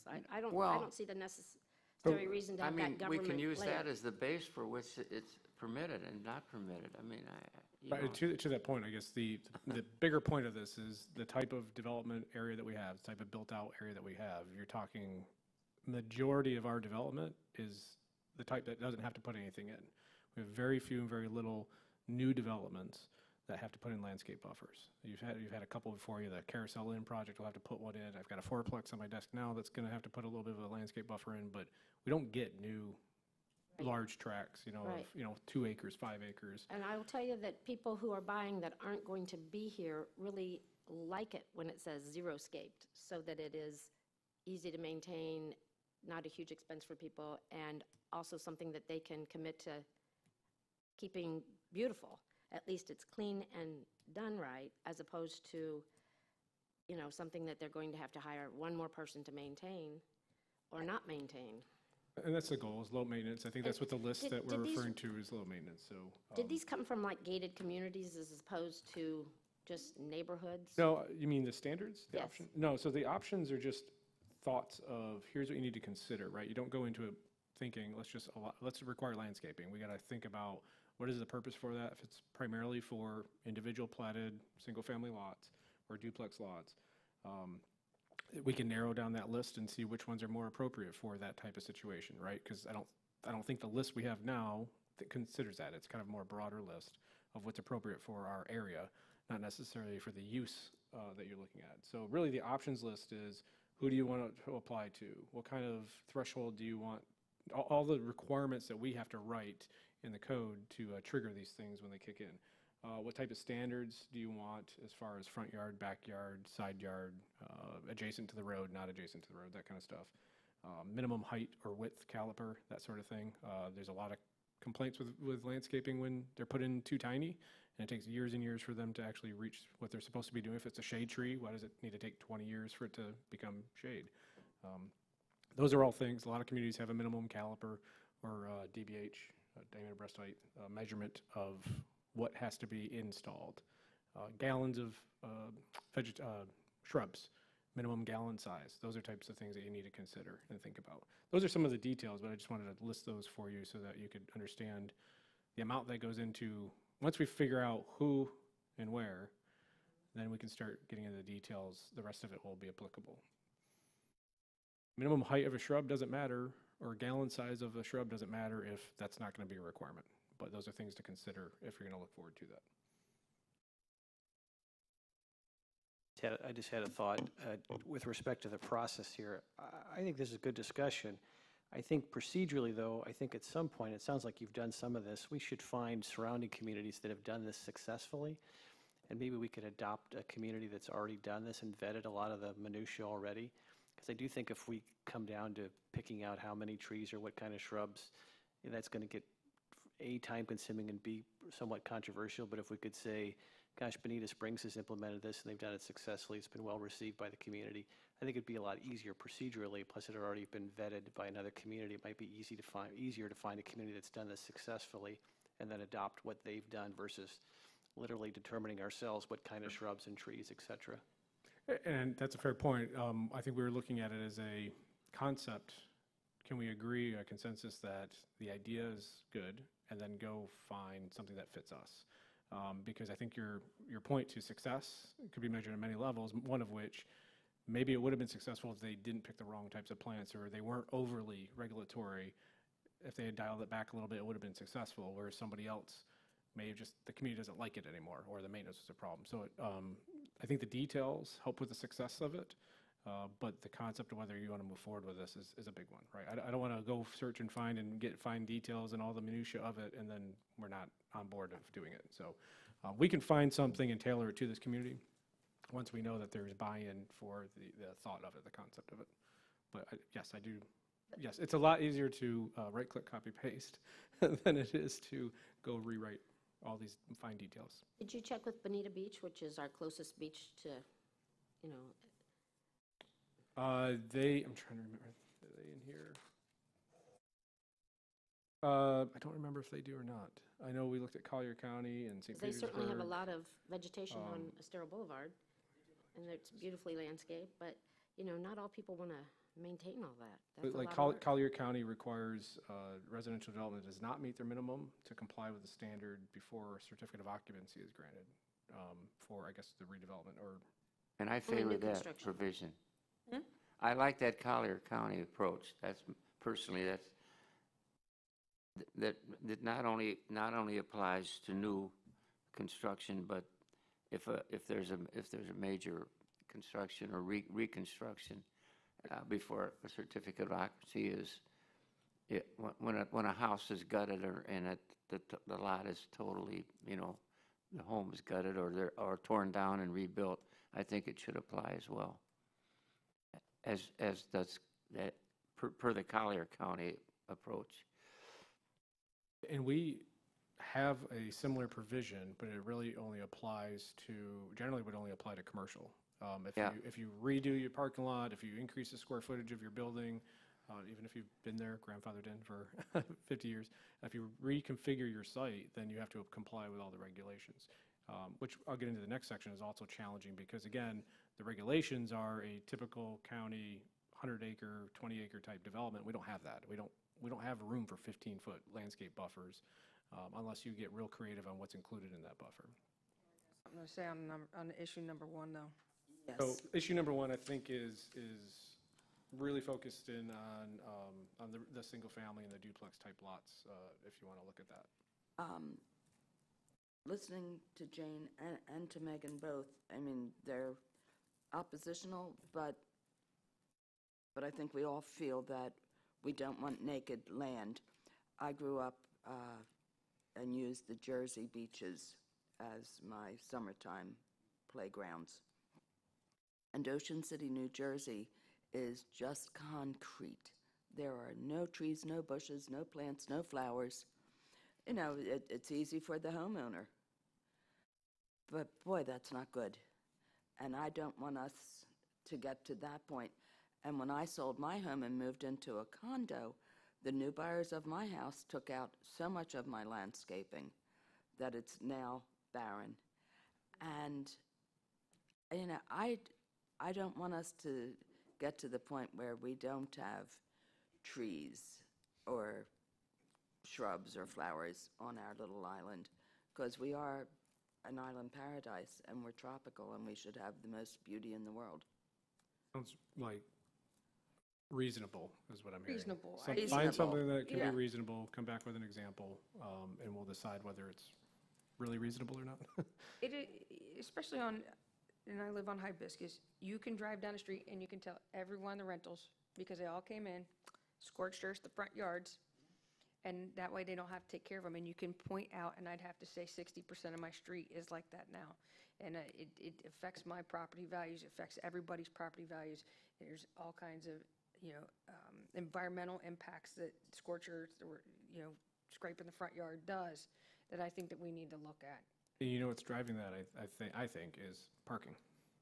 That's what my next comment was going to be. So I think when you there's a look relationship here. at these properties, if you're considering putting in a landscape plan, that you have to consider it on a 50-foot lot, not on a 75 or whatever, because you do, the biggest consideration is getting the cars off the street and the junk. I mean, their toys, their jet skis, their stuff. I want them in their driveways and stuff like that, then along the side of the front of the yard, on whatever street you live on, instead of having them be out there on the street. I want them in their driveways or in their rock areas or whatever. I can see a tree vegetation type thing like this helping protect the town right away, the streets, and fixing some of the for us, fixing some of the parking problems. I understand what you're saying, but at the same time, we don't want 50-foot driveways. You don't want your whole lot to be a driveway, and that's what we're seeing. So if you have trees, if you have some landscaping, it really helps us enforce the driveway limitations that we're supposed to have, that protect the edge of the pavement, protect the swales. Got too many questions a week being asked about bringing in fill and rocks to fill in this, though it used to be a swale, because they want to park more cars. So I think they can work together, but, sorry. Question. Do we have any ordinance on the books that looks at the rain runoff for a piece of property?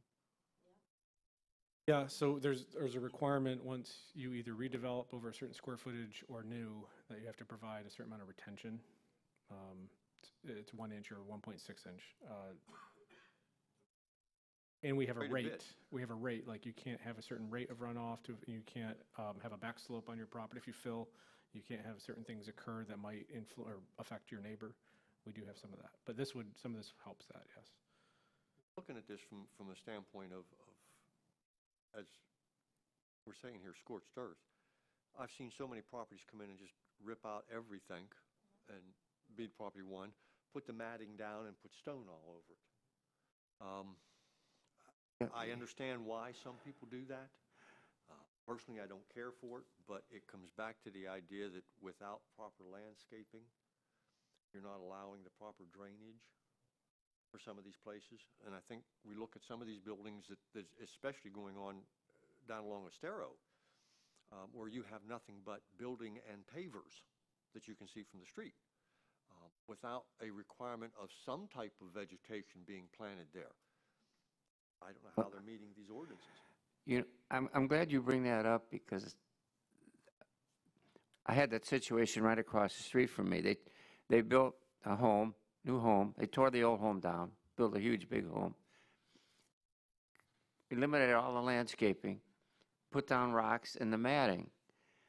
Now, my neighbor and I complained to the town because as Jason pointed out, we do have provisions. There's a certain percentage that can't be impervious on the lot.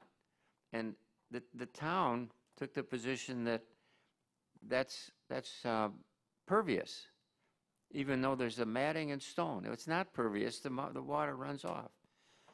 But the town approved it. I've got a seawall that I could show them that I can beg the difference with them. But So I mean, it just, if we already have the ordinance that so much of the property has to be pervious, doesn't that allow for where we're looking at putting a lot of this vegetation?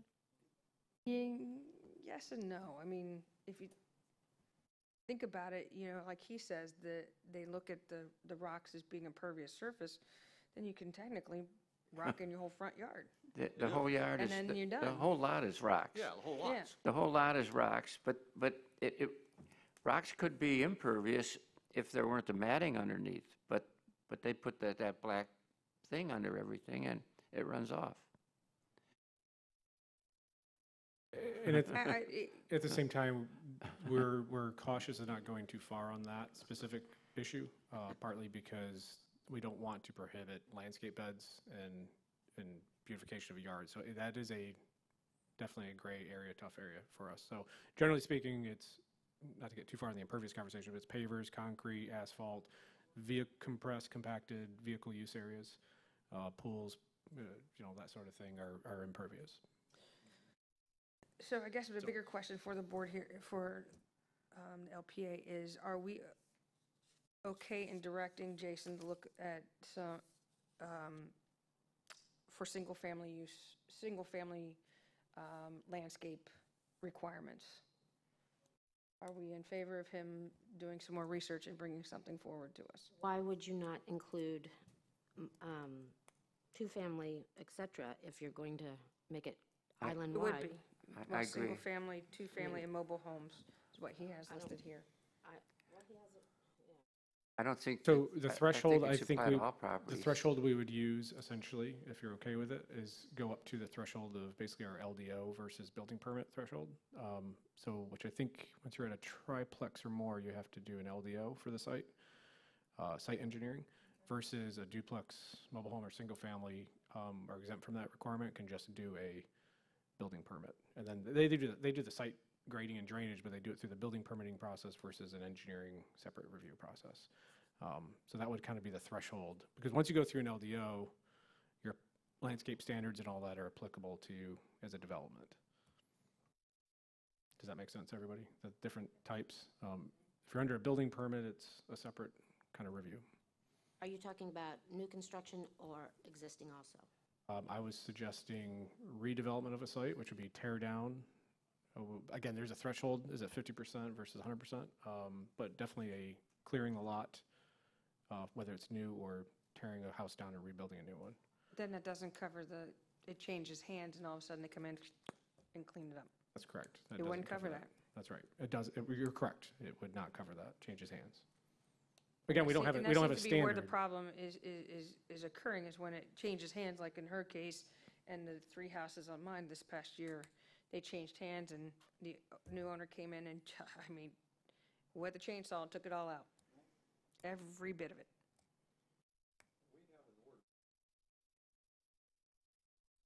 Tear down of homes and how much you can actually put in to rebuild your home as opposed to where you tear it down. Can we also recommend the same type of thing for your landscaping? That once your cost is X amount of dollars landscape improvement, this is what's required. I mean, if you're going to come in and rip out the whole front yard and put nothing but stone down, that's going to cost you a nice little penny. Sometimes at a it's not certain even putting point- stone down. I mean, in one of the cases, they just took it out and yard is empty, it's half grass, and there's a driveway, and Not rip out the grass. I mean, you got to have someone come in and, well, there's They just certain ripped out killers every you can tree put and out there, bush that was in the front insecticides yard. that will kill it. But I mean, as far as. Well, there's well, in something Collier we can County, look they at. say if the reconstruction requires a certificate of occupancy. So that eliminates having to determine whether it meets, if the reconstruction was under the 50% build back or not. But either way, if it required a certificate of occupancy, a landscaping requirement would kick in. Seemed to me it just ought to apply to everything that isn't already covered by something else. I think there's two issues, right? for the There's- crafty person, they Yeah. just wait until after the COO's issued and they walk out and they take a chainsaw to it. That's why I say, if you don't tie it to something that's predicated on just landscaping, you tie it to something as far as the occupancy permits tied back to your home, they can do anything. But if you tie it to a landscaping issue, now they're bound to, okay, we have different criteria we have to look at. I think we have strengthening or reviewing yard maintenance and what is a yard, essentially, conversation, as a side conversation. What is gravel with the stuff underneath it? What is a yard? What is, is it grass? Is it whatever it is? And then the minimum landscape requirements and when they get put in. So, yes, tying it to a CO helps us make sure it's in, because there's an inspection, we count it, and whatever it does, when it's done, then you get your CO. Tying it to an exchange of property is a little bit harder. And I don't know necessarily, but you wouldn't necessarily tie it to the exchange of property, but you would set a minimum community standard. Again, I'm in agreement with Jane in principle that we don't want this overreaching, but we don't necessarily want a negative effect on the neighbors when somebody like where we're sitting in Dan's sitting in, where they come in, they tear out everything, and we're all stuck looking at that, and it's not, it's not appealing to anyone, and property values going down, it's harder to sell other houses on the street, there's other, there's a domino effect to that too. Well, that's why I say you can't regulate taste. I mean, you can't expect everybody to see the landscaping thing in the same vision. They, don't know what you're creating. But the other thing that you have to think about on these 50-foot lots is we already have on the books that if you have a Thanksgiving dinner or a cocktail party at your home and more than can fit into your driveway, all those people who are parking along the street can get a $100 fine for parking on the street.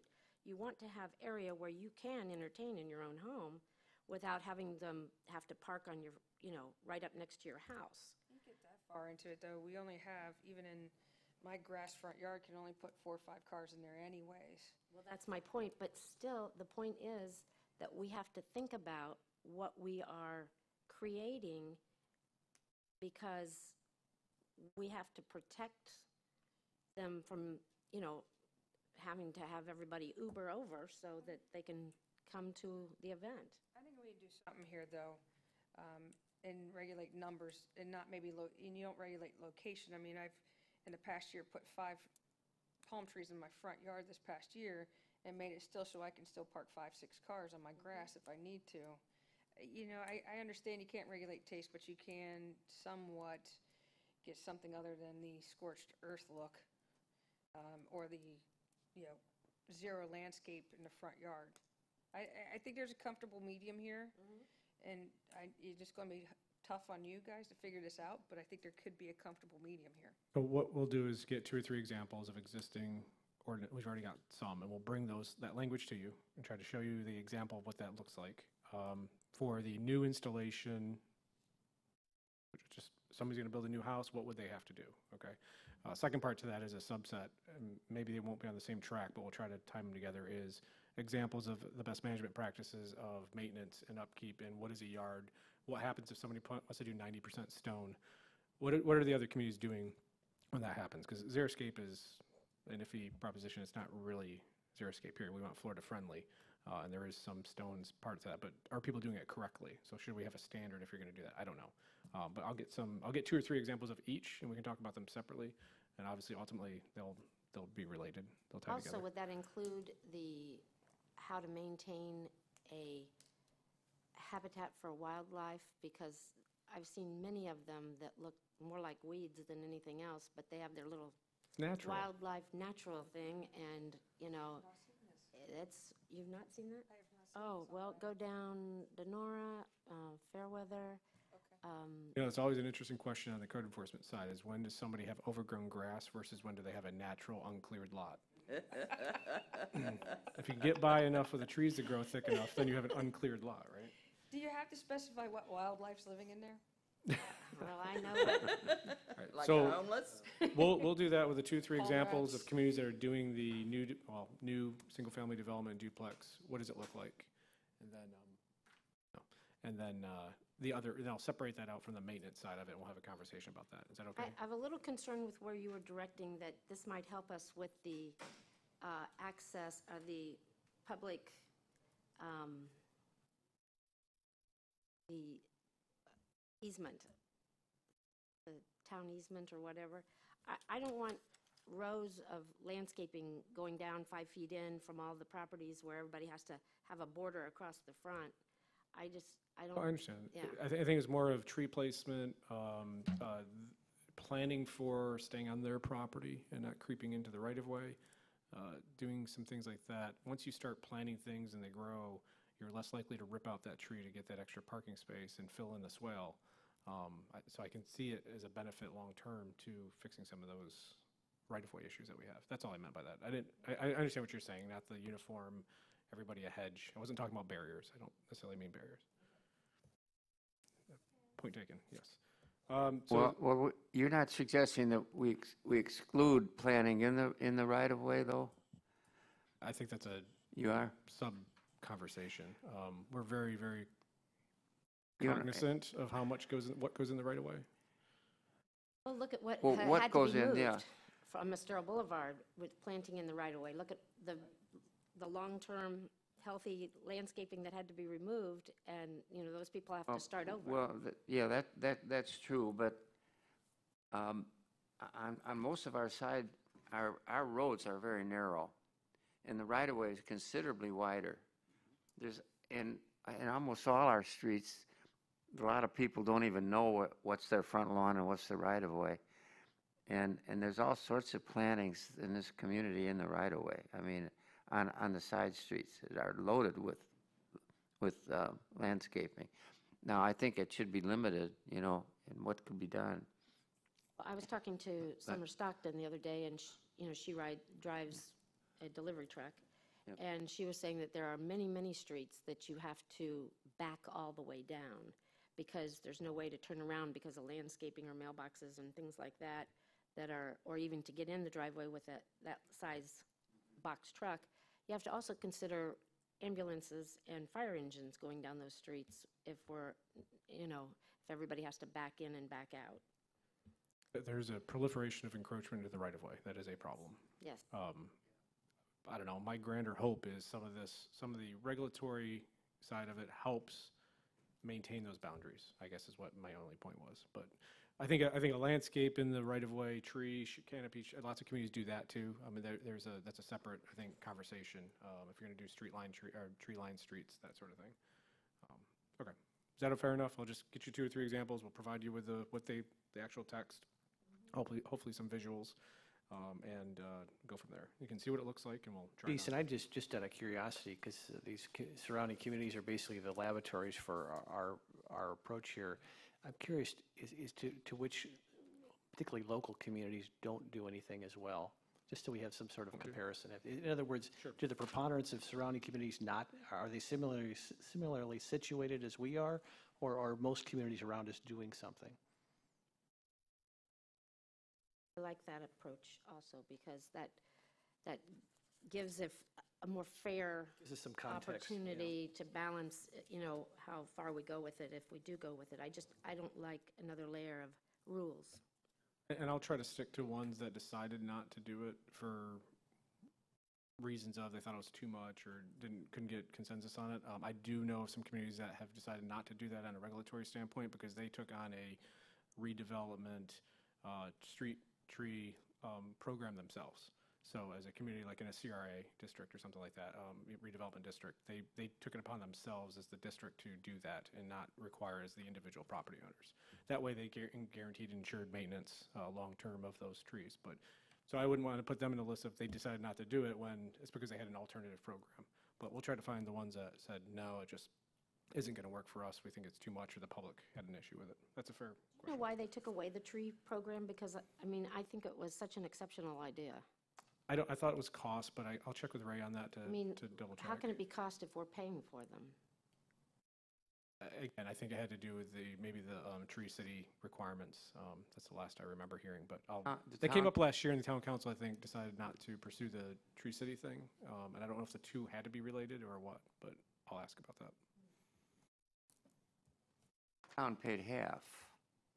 That's true. The town They did paid pay half. Yes. The town paid half, and you paid half. Right, you're right. And the other problem was, I think it was probably cost, but it was, and also maintenance and Lois Poff handled that, and she Did a beautiful job. We had an inventory of trees back there by Matanzas, and that maybe became a problem too. I don't know. But I don't know why they terminated it. It was a wonderful program. Loved it. I used it all the time.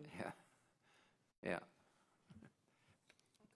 Okay, so issue Step 2 forward to us on 1. Yes, Let's move thank to you. 2. Issue 2 is similar is landscaping, but it's mostly to do again with redevelopment, parking lots, new uses at sites, whatever may be occurring. I think the conversation we had is trying to find that balance between encouraging redevelopment, not discouraging it, but at the same time having some kind of minimum standard. So essentially, we looked at other communities and their vehicle use areas when they're expanded or altered. As I mentioned, we have requirements. If you expand your building, then you have to bring your whole parking lot up to up to code. And then the question is, are those codes preventing somebody from doing that, right? You want more square footage, you want more taxable space, you want more usable space, you want businesses to succeed. So are we preventing that by having regulations that they just can't meet, so then they give up on that? So what we've found is in communities, and again, some examples, Pinellas Park has a minimum buffer width of 3 feet, but average of 5. Again, Fort Lauderdale has a vehicle use area minimum depth of 5 feet for the landscape buffer with a maximum of 28 feet for an average of 10. There's different ways to do this. I can never say that word. Dania Beach, businesses, commercial or industrial uses that abut public right-of-way have a minimum of 5 feet in depth and 1 tree over 40 feet. It seems pretty consistent that these, and again, these types of communities being used because they're somewhat built out, somewhat platted, somewhat small lot, similar to us, even if they're much bigger. A much reduced landscape buffer. So there's two parts to that: width and intensity, right? You don't have to necessarily reduce the amount of vegetation in the buffer just because you narrow it. You can go from a 15 to a 10 or a 15 to an 8 and probably still accommodate your number of trees and number of shrubs. But at the same time, you can also look at reducing the number. So let's see, where are we? You're talking 15-foot Like we width, require, not 50, depth, like in certain correct? standards, yes, 15, well, from right-of-way to your property, right? 15 feet across the entire frontage, you would do a 15-foot deep buffer. How do you From maintain, right-of-way how do to- you maintain that? From the right-of-way to your property. On your property, it would be a 15 feet in depth of the buffer across the entire strip of your perimeter, right? So that 15 feet is a pretty typical landscape buffer standard, but it's also very typical of, I've got open area, lots of acreage, I can accommodate it. But what we're saying though is that after the town right-of-way, it's then 15 feet into your property line. Yes. So we're How are talking you some gonna make- cases 20 feet. Right, so You're it'd be 15 feet How are you around going the to make your entire. parking work? Well, It's the just problem seems that we ridiculous had to me. with these prior cases was, it didn't matter what the size of the total size of the lot was. It was the same. Correct. It was the same requirement, regardless of whether it was a huge lot, and the 15 feet didn't matter. But if it was a real small lot, and then it was too onerous, there was nothing left of the parking lot Right. by the time you put a 15-foot buffer around the thing. So Well, that was the issue, I think. Yeah, and it's combined with, I don't know that we really have many properties left that you could do a 15-foot around the perimeter. I mean, that's, Right. and once, if you get over. But we had to grant variations, we've had to grant variations, or where we felt that the 15 feet was onerous and was, Well, just trying to find a tool, if you have a shrub that's 15 feet in depth that can keep it at a nice hedge, there's not. I mean, Right, so you wouldn't do, what basically is, the way the landscape codes are written almost everywhere are, it's space at 15 feet, and then your shrubs are, a foot, 2 feet deep, you've got a tree, you've got room for it to kind of meander within that 15 feet. So the question is that wasted, unused space, or is that space provided for a reason? And a lot of communities, they value that space as separation, in theory, air, light, and noise. But the reality is, in a place like this, I think your intensity or buffer has a much more meaningful impact than necessarily the depth. As long as a landscape architect, can say that vegetation will work in that width of a buffer. Well, the reality is on my street, I drive to the end of the street, I can't see to turn left unless I'm out past the sidewalk because of the landscape buffer has grown to such a capacity that you can't see around it. So you have to be out in the street before you can really see if there's a bicycle or a kid or Even anybody else. your street right there, and I think I know which the vegetation, that is not 15 feet. No, it's not, but if there was 15 feet, there wouldn't be any place for Yeah. anybody to sit outside. I think, The Chiastero shops, put in all No. that Chiastero shops down here, they put Yeah. in all that Yeah. landscaping. I'm gonna estimate that landscaping is between 3 and 5 feet in width. If they wanted to add on to their building and expand, because everything was going so well, they would have had to upgrade their landscape buffer around the entire perimeter. It would have had to been 15 feet in width, which would have essentially eaten an entire row of parking around the whole Fine, thing. yeah. Which is, it depends on what you want in redevelopment, right? So if you look on page 4, which is packet page 47, so page 4 of the report, there's a list under this section, 1, 2, 3, 4, 5 kind of general categories. And I'll go over those if I may, real quick. Wait, let me ask you, how long are you allowed to leave all of the wood holding up a tree that's been there for years and It depends on the tree. There's a standard for each tree. There should be for maintenance on that. that really needs to be looked at on that property? It's Fair really. enough. So the first one is some suggestions. So I think what we've come to the conclusion is most communities are providing a reduced width as a means to deal with their urban environment. Not necessarily reducing vegetation, but just recognizing that width doesn't necessarily play a key role. But in that, there's a couple options here. So we've come up with modify the landscape standards across the board for all uses and circumstances, focused on width, not intensity. It's one option. Modify landscape standards for permanent shared parking, surplus parking, and/or redevelopment, and just deal with that issue. That's kind of was the start to all this, I think. Add a fee in lieu of option that allows a property owner to reduce, not eliminate, the proposed buffer. I don't, would you clarify that? I don't quite understand that. A fee in lieu of? Hey, Basically, I don't have room on my site as part of my redevelopment plan, and I need to reduce my buffer by 30%. So I pay what the cost of that tree is into a preservation or tree fund to the town, and then we plant it somewhere. But the goal is the net increase across town-wide is the same, but maybe that site, for whatever reason, doesn't have the room for it. I think that makes it a hardship for small properties. I think we should have two standards. Anything that is, 50-foot wide has this standard, and anything that is larger than has this standard. I think a 15-foot wide buffer on a 50-foot wide lot doesn't leave much left for the building or any outside use. I don't agree with the reduction at all. I think that I don't you either. just I don't like that idea.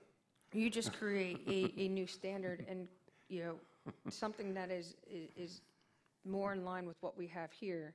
So we don't have as many variances come. We'll still have the occasional variance, and that's okay. But we don't have in the past 2.5 years I've been on here, I think we've had at least between 4 and 6 variances that we've had to hear about landscape buffers. But I think we could come up with something that encompasses that does not, if we don't, we're out of date. We're too wide.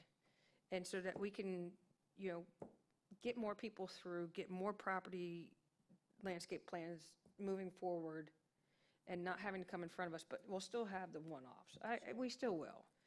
And The large properties are going to come in with a CPD anyway, and so they're going to have to go through their landscape program. But I think to have an island-wide that it has to be 15 feet I agree. in depth just is silly.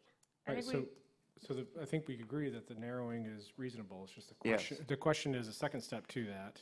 I'm not suggesting these necessarily to reduce it. I'm saying a reduction in the requirement of width, plus if I can't fit X number of trees in, or I can't get that type of shrub that the code is specific about, how do I go about? Is there a reasonable option administratively to reduce the number of variances? I Essentially, guess is the what this bigger comes. question is if we're already reducing it and we're saying that we're now no longer 15 feet, let's just say around, just arbitrary number, not that it's going to be, it's 7 feet. Why can't they get I don't think the shrub is of issue anymore. I don't think the type of shrub is of issue. And just to finish that, if I can, just to finish that with the maximum amount reduced. I've already heard some feedback on the fee in lieu of. Again, because again, for the background of those that are new, most of this started with parking. We're trying to think bigger picture. It's nice to help a parking lot become a parking lot, but ultimately we want something bigger, better and functional for that site. And I think ultimately the property owners do too. That's kind of what they've expressed to us. So it's not just about the parking lot, it's about long-term, what is going to be there at that site. But again, parking started all this. So the next one is apply preferred new requirements to permanent shared parking, surplus parking, redevelopment, or any combination of these uses. You can pick and choose. I think to some of your earlier point is scale, I guess lot size, and maybe type of use matters. I'll leave that up to you.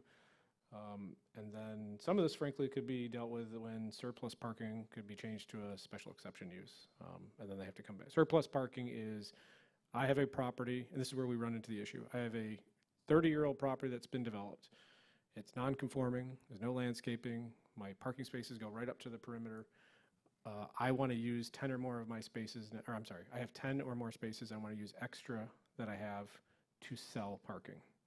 I have my use, and I have enough spaces for my use that's in that business, but I now wanted to sell spaces. That under the code becomes surplus parking, and technically under our code, surplus parking then has to bring up the rest of the site into compliance. So that becomes a question of, do you want surplus parking? Or is it too much of a minor issue and minor thing to even be worrying about special issues? This would for? cover the Lonnie Kai additional parking lot across the street that has no landscape buffer. This would cover if Kia, you brought up Kia Stera wanted to make changes, they would have to make sure they were in compliance because they're selling their whole lot as surplus parking. Right, so Kia Stera is a good example because they have a lot more parking currently than what they need by what's filled. So what they have is, because they have a lot of vacant space right now, but just take this as an example, they have a certain number of spaces that they need to have to serve the businesses that are in there. Whatever they have extra, they can, in theory, use as surplus parking under the code, except that they have to bring the site up to compliance with existing code today.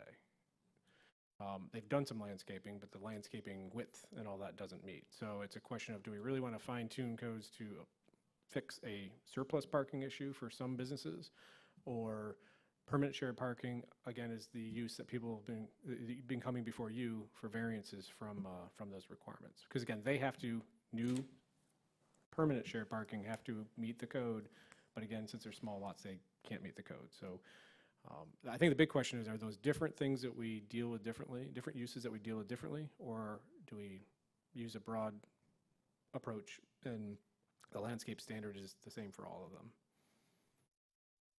I am of the landscape standards for all of them. If you're going to make a parking business come into compliance with landscaping, then you have these pop-ups, and there are a considerable number of spaces being used as surplus parking. I mean, and it's considerable that they're in the parking business. I don't understand why vacant units allows for surplus parking, because those parking spaces should be allocated to the available space to be rented, in my opinion. We don't know the space, we don't know there's no use of the space, so we can't allocate. Minimum two. Well, somebody's got to work there, somebody's got to come visit it. That would make our life easier, frankly. Yeah, I mean, that's pretty simple. But my thing is, you know, if we're talking about just to be able to talk about something that is existing, I don't know that 5 foot of shrubs versus 15 foot of shrubs makes me happier to not have a parking space when I want to go there. So, in my opinion, parking lot is a parking lot to park cars. Put a shrub to block the vehicle lights going out into the street so that somebody doesn't think someone's pulling out.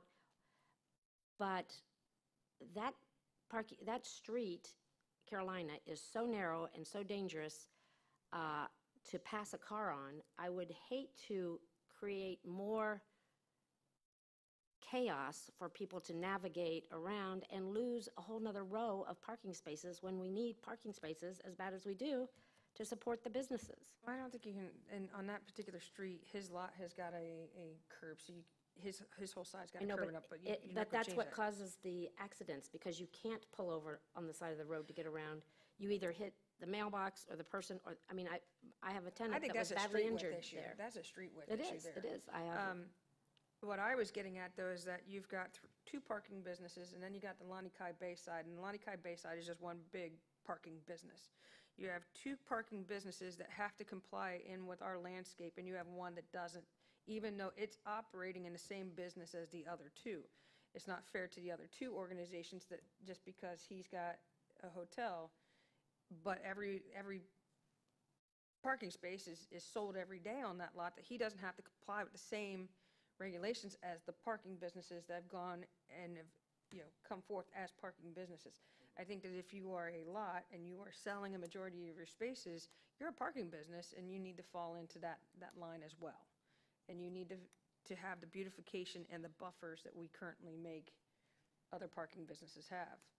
And I think that's where some people are skirting some of these regulations, is but they are flat-out parking businesses. I think a lot of it is because everybody knows they can't meet the requirements, and so they just charge forward with, because if we applied the regulations, they wouldn't be able to do it at all. So let's come up it with sounds like a something that they combination can. of reduction again in width and reasonable buffers, combined with making everybody continue to have to do it, would trigger that. And they're essentially in the same business. And frankly, we don't, I mean, I don't like, it's hard for us to chase down the surplus parking. Surplus parking is a mix with businesses. Is it, which spaces are you using? How much of that are you using on a day-to-day basis? If you had a tenant that left tomorrow, do you suddenly try to use 10 more spaces? Right. It's impossible for us to regulate. So, I mean, I have no problems with it being, Come on. The lots that I'm mentioning at night are absolutely empty after a certain hour, and during the day, they're full. well, yes. If it's a lot that's being used for parking, for permanent shared parking, beach parking, that's easy to identify. When it's mixed amongst other stuff, it's a lot harder to regulate, because they don't want to say this space is for the surplus parking, because they want to be able to operate and get people around and sell as many spaces as possible. So, so is that what I'm hearing? Is that some kind of reasonable? We all agree, some kind of reasonable modification to allow for these redevelopment type situations, and frankly, even for new development. I mean, there's not a 15-foot buffer at TPI, so those types of things we could. Bad word around here anymore. Well, I'm just using as an example of a new, larger development that has a very will have an intense buffer, but it didn't have to. Width wasn't the determining factor. But upgrade sites that want to add a use. That's what we're. Okay, I hear that. Some way to, if they're going to be in a competing business with the businesses that we make be in compliance, I think that they should have to come into some compliance, and we make this manageable for all people. And I agree. The chairman raises a good point there. The problem is that already exists, and could we require them to put in parking a buffer? As just without, there's not a new development or not, it's a pre-existing situation. It may be, I don't know, I have to ask Jack that question. It might be the way we had to deal with signs and have a provision, a time period in which they would have to comply. I think I have to look at the example of approvals that you're given, but in the example of, I'm a business with a lot and a building, and I want to add surplus parking. Yeah. Make it an additional use to what I'm already providing. The code is very clear that it triggers, you have to come into compliance with the requirements. The solution to that is fixing the requirements so that it's reasonable, but they also have to make a financial decision on whether that affects their overall business, and that's going to be a lot-by-lot basis. If you're talking about, I have a parking lot that I'm selling parking at, and I've had it for 20 years, do I have to come into compliance now? I think that's a separate conversation like you're talking about. Some of those would right now, they're not triggered to have to do anything until they change use. A business that adds surplus parking has to come into compliance, and right now they can't because the requirement is 15 feet. And on the signs, we gave them, like 6 years, and then it got extended to 8 years, and then to 10 years. But at any rate, there was a question as whether we could legally require an immediate removal and of existing signs. We have not, in this, I didn't have any suggestion of making existing permitted lots come into compliance, but it's an interesting point. What this does is continue to suggest that adding these other uses, including surplus parking, makes you have to come into compliance. Because if you have an existing, any business right now, hotel, resort, anybody that doesn't have the requirements because they're all the requirements, they don't have to come, there's no standard that makes them right now come into compliance. Can we? But yeah, that's. But I'd like to see that addressed, though. Okay. I agree. Okay. I think there's two pieces to this. It's beautification. It is fairness, as we are seeing more and more. We're seeing a lot of surplus parking, and it's not necessarily, we want to call it surplus parking, but it is dancing on a gray line of actually being in the parking business versus being surplus. But yet they don't have to have the same requirements as parking businesses. I've always wanted to see something happen, like when when you go down McGregor, you get down to where the Ford and Edison House is. It's all, palm tree lined. I mean, I would love to see a situation like in front of Batiki, where they have the big royal, the small palm tree. I mean, it's like, goes like this, and then they have a hedge that could be something that we do island-wide that could create, oh my gosh, they're the city of palms, like. Very inviting, And it's tropical, and it's Fort Myers Beach, and it's, where we have, to have something that would be somewhat uniform, and then whatever they do behind is whatever they want to do behind. But to try to create a commercial area that makes a statement, it would be fabulous to start that if we're going to require something. I mean, I just think that it is done really nicely, and if you look at that, I mean, I don't know how wide their buffer is, but I would still want to, bring it 3 feet to 5 feet, depending on the size of the lot. And palm trees go straight up, and they don't create a problem to see when you want to make a turn either way. And hedges along Estero Boulevard have to be maintained at 3 feet, because 5 feet, you can't see to get around them. You have to look at what the issues are to get out on the street safely, and to also pull up so you can see, so you don't hit a bicycle. There are provisions in the ordinances now on intersections and so forth on landscaping that has to be set back. Right, and McGregor's a public project, essentially. That's in right of way. I think my hope would be the positive outcome with this is people do it on their own property as their business, because they can now fit in and expand and grow and benefit everybody, and provide that, what you're talking about. I mean, I would like to think that if we make it reasonable, then they'll do it, and then that'll have the same effect as instead of the government coming in and having to do it all. Instead of having all these shade trees at the sidewalk, I just think the beautification of something that is consistent would bring us a better view than, you have to plant gumbo limbos along. So I'm going to look at the non-conforming issue that I don't think either one of us over here can answer for you that you asked, Dan, was at what point does an existing business or property have to come into conformance in general? I think there's something in the code related to that, but I don't want to speak to that yet until I research it. But then we were talking essentially reasonable buffer. What we want to do then is, with that understanding that there's some width in there that's reasonable, is we will have the consultant that we've had helping us look at the landscape standards and the types of trees and vegetation to ensure that they can survive in whatever we end up picking. I don't want to say 5 feet, let's say, and then half of our trees or half of our shrubs can't grow in that 5 feet. You don't want root structures twice as far out as your buffer, right? We don't want that. So we'll have them look at that, knowing that there's a number in there that I think is reasonable. And then we'll confirm, obviously it sounds like adding the use and, or changing your use to some of these parking lots and surplus parking should trigger some of that, is what everybody has a taste for. I just think that a 15-foot buffer is a financial burden to have to fill on something you weren't planning for.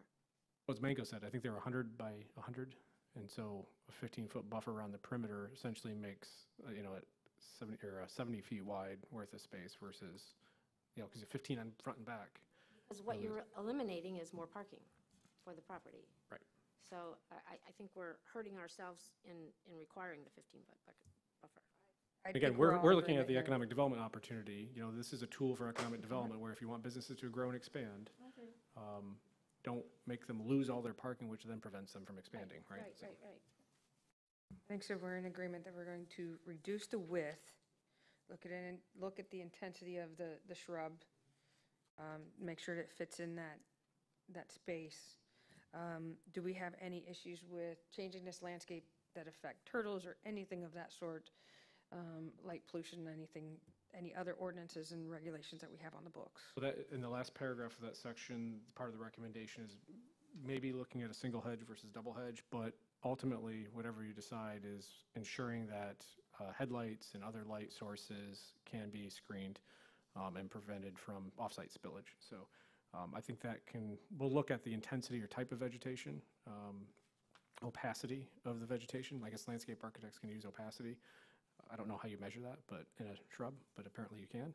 So we'll look at that, but, because I think we had that discussion before with some of the other parking lots, is the double hedge versus a thicker, better chosen type of single hedge vegetation. But anyway, their point is to your point, which is protect the headlight, block the headlights and protect the other stuff. Jane had asked for some sort of height maximum for visibility around corners and safety issues. So, We do have, in the visibility triangle, it's, I hope I get this right, no higher than 3 feet and not below, it's either 6 or 7, I can't remember. But the trunk of the tree doesn't count sometimes in that. If it's a big tree, then we do count that, obviously, because that blocks. But your hedges shouldn't be over 3 feet tall in that visibility triangle. And we do that as a review when somebody comes in for a site plan. okay. So we'll see something in the near future on all this, I'm assuming. We'll get to work Okay. on that, yep. The next one was Moving on. administrative variances. And essentially, just to kind of shortcut to that, the ultimate findings are, yes, there's plenty of places that do this, whether through a minor variance through the building department. For example, a building official or zoning official can grant administrative variance. Generally, it's used for construction errors. So if the house was 6 inches over, they can grant that administratively. And there's processes by which they do that, which is making sure it's publicly noticed. Charlotte County, I know with my experience, has basically put in an ad in the paper saying we're about to grant a variance and you have 20 days to notice if you have an issue or a problem with that. And they do that administratively. Let's talk about side setback variances now, because it feels like that is, very easily, that we don't see them very often, but we see them but as residents, we see them on the beach in places too. And my bigger concern is the view corridor on Estero, and the side setbacks on these big houses on Estero. And I may be wrong, but looking at a couple of them the other day, they've got 2 3-foot wide sidewalks, walkways next to them, and what's probably 3 feet between them for a total of 9 feet. If there's a 7.5-foot setback on that side setback, there should be 15 feet there, and it clearly isn't. And new structures? Yes. I'm just, Okay. using those as examples of, we didn't see that. So there are administrative variances on side setbacks that are happening already. And I think the general public is really wanting to protect that view corridor on Estero. And I don't know as we go through and look at these side setbacks and such and making changes to this, we don't loosen this too much that.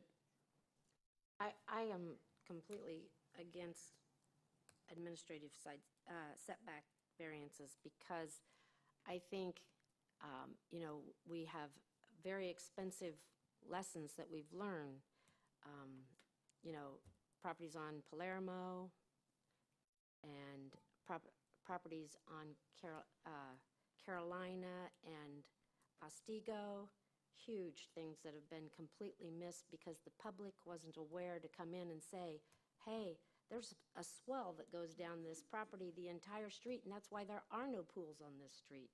But now there is a pool on every other lot because we have removed the swell and now we have a water issue. And I think to that point, can I back up maybe especially for the new members? Why don't I just read the first paragraph for the public's point too? Because I think the point to all this was we have not, as far as I can remember, it's been over a year since an administrative variance has been issued.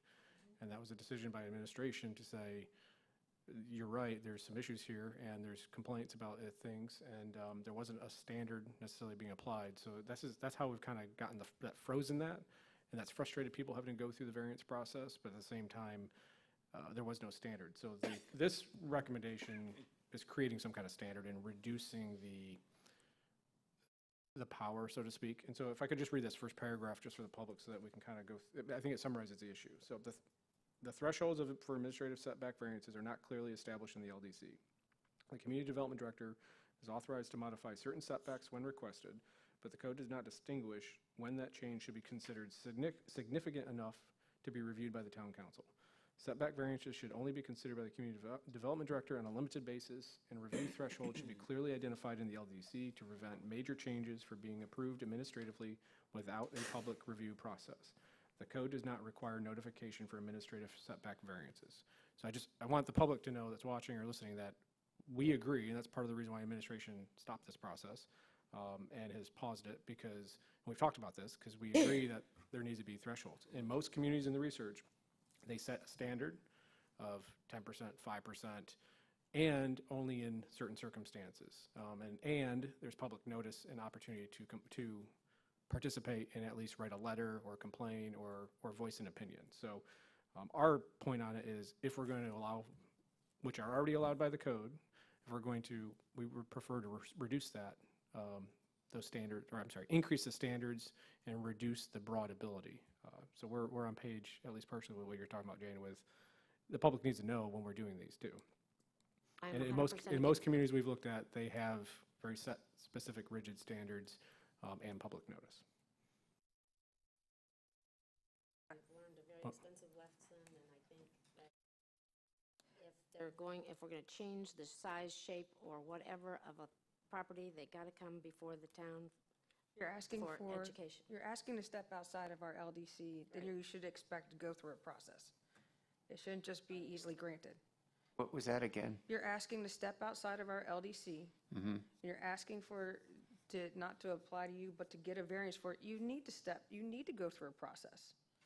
I agree. If you're going to stay within inside it, sure, it's fine, it's easy. But if you're going to ask to step outside of it, then it needs a process. I think and disagree with me, but I get a lot of questions that, how did they get away with that? How is that happening? A lot of that. Raised pools right now, side setbacks. I'm getting a lot of questions on how did they get away with that? And I'm going, it never made it in front of us. I don't Right. know.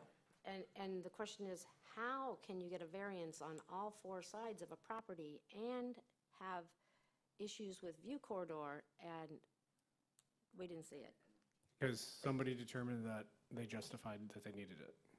Well, Which goes to their point of, we need to set guidelines. But they should come in and have a public hearing to justify it, because in my opinion, it created a huge issue. And we all agree. I mean, that's part of the reason why we stopped doing them. So it's. Well, I think wholly apart from the issue of whether you can grant administrative variances, I think the actual variances that are now set forth in the ordinance should be looked at. I mean, the actual setback requirements. I agree. I think The the setback requirement requirements- itself, Yeah. not, I think the chairman has pointed out the primary concern of probably most of the people in the community are the huge homes being built on Estero Boulevard and how close they are. If you go down in Bonita Beach and those huge houses, there's like about 6 feet between them. They still probably have the proper setbacks. It's just the fact that the size of them changes your view. So I think that, I don't know that this is our function at this point, but I'm expressing my personal view that the setback requirements are not restrictive enough.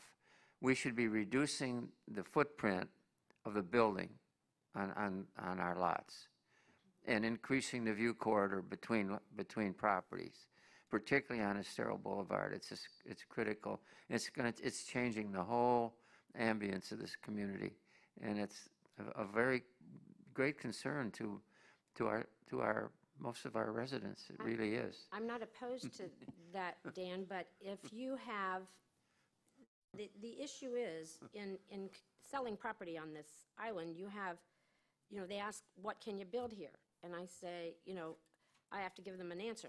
7.5 feet in, 25 feet from the front, 20 feet from the back, that's the size of your box, period. Then you have nothing on ground level except parking, and you go up. So if you're going to do that, give them the size box, and if they come in you know, if you create some kind of standard, if they come in 20% or whatever to open view corridor, then let them go up that extra square foot. Or if Which, they decide not to do in their lower level, and you can see through, then you get to go up. We could do some good things with this that improves but our somebody, throughput. I'd say that everybody would say they are going to open their lower level, and then, of don't let course, them you'd put it in. have, then you have hardships with, you know, I'm handicapped, I need to be undercover, and I need to have my things It's still protected, undercover. blah, blah, They're blah. still underneath the house.